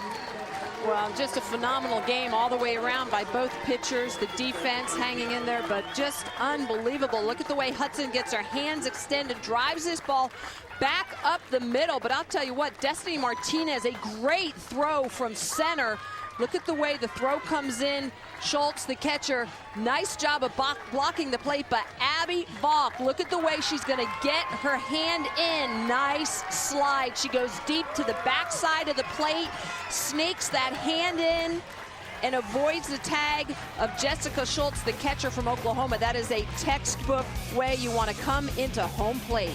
Chelsea Thomas improves to 20-3 as Missouri gets the 1-0 win against Oklahoma. Coming up next, baseball tonight. This has been a presentation of ESPN, the worldwide leader in sports.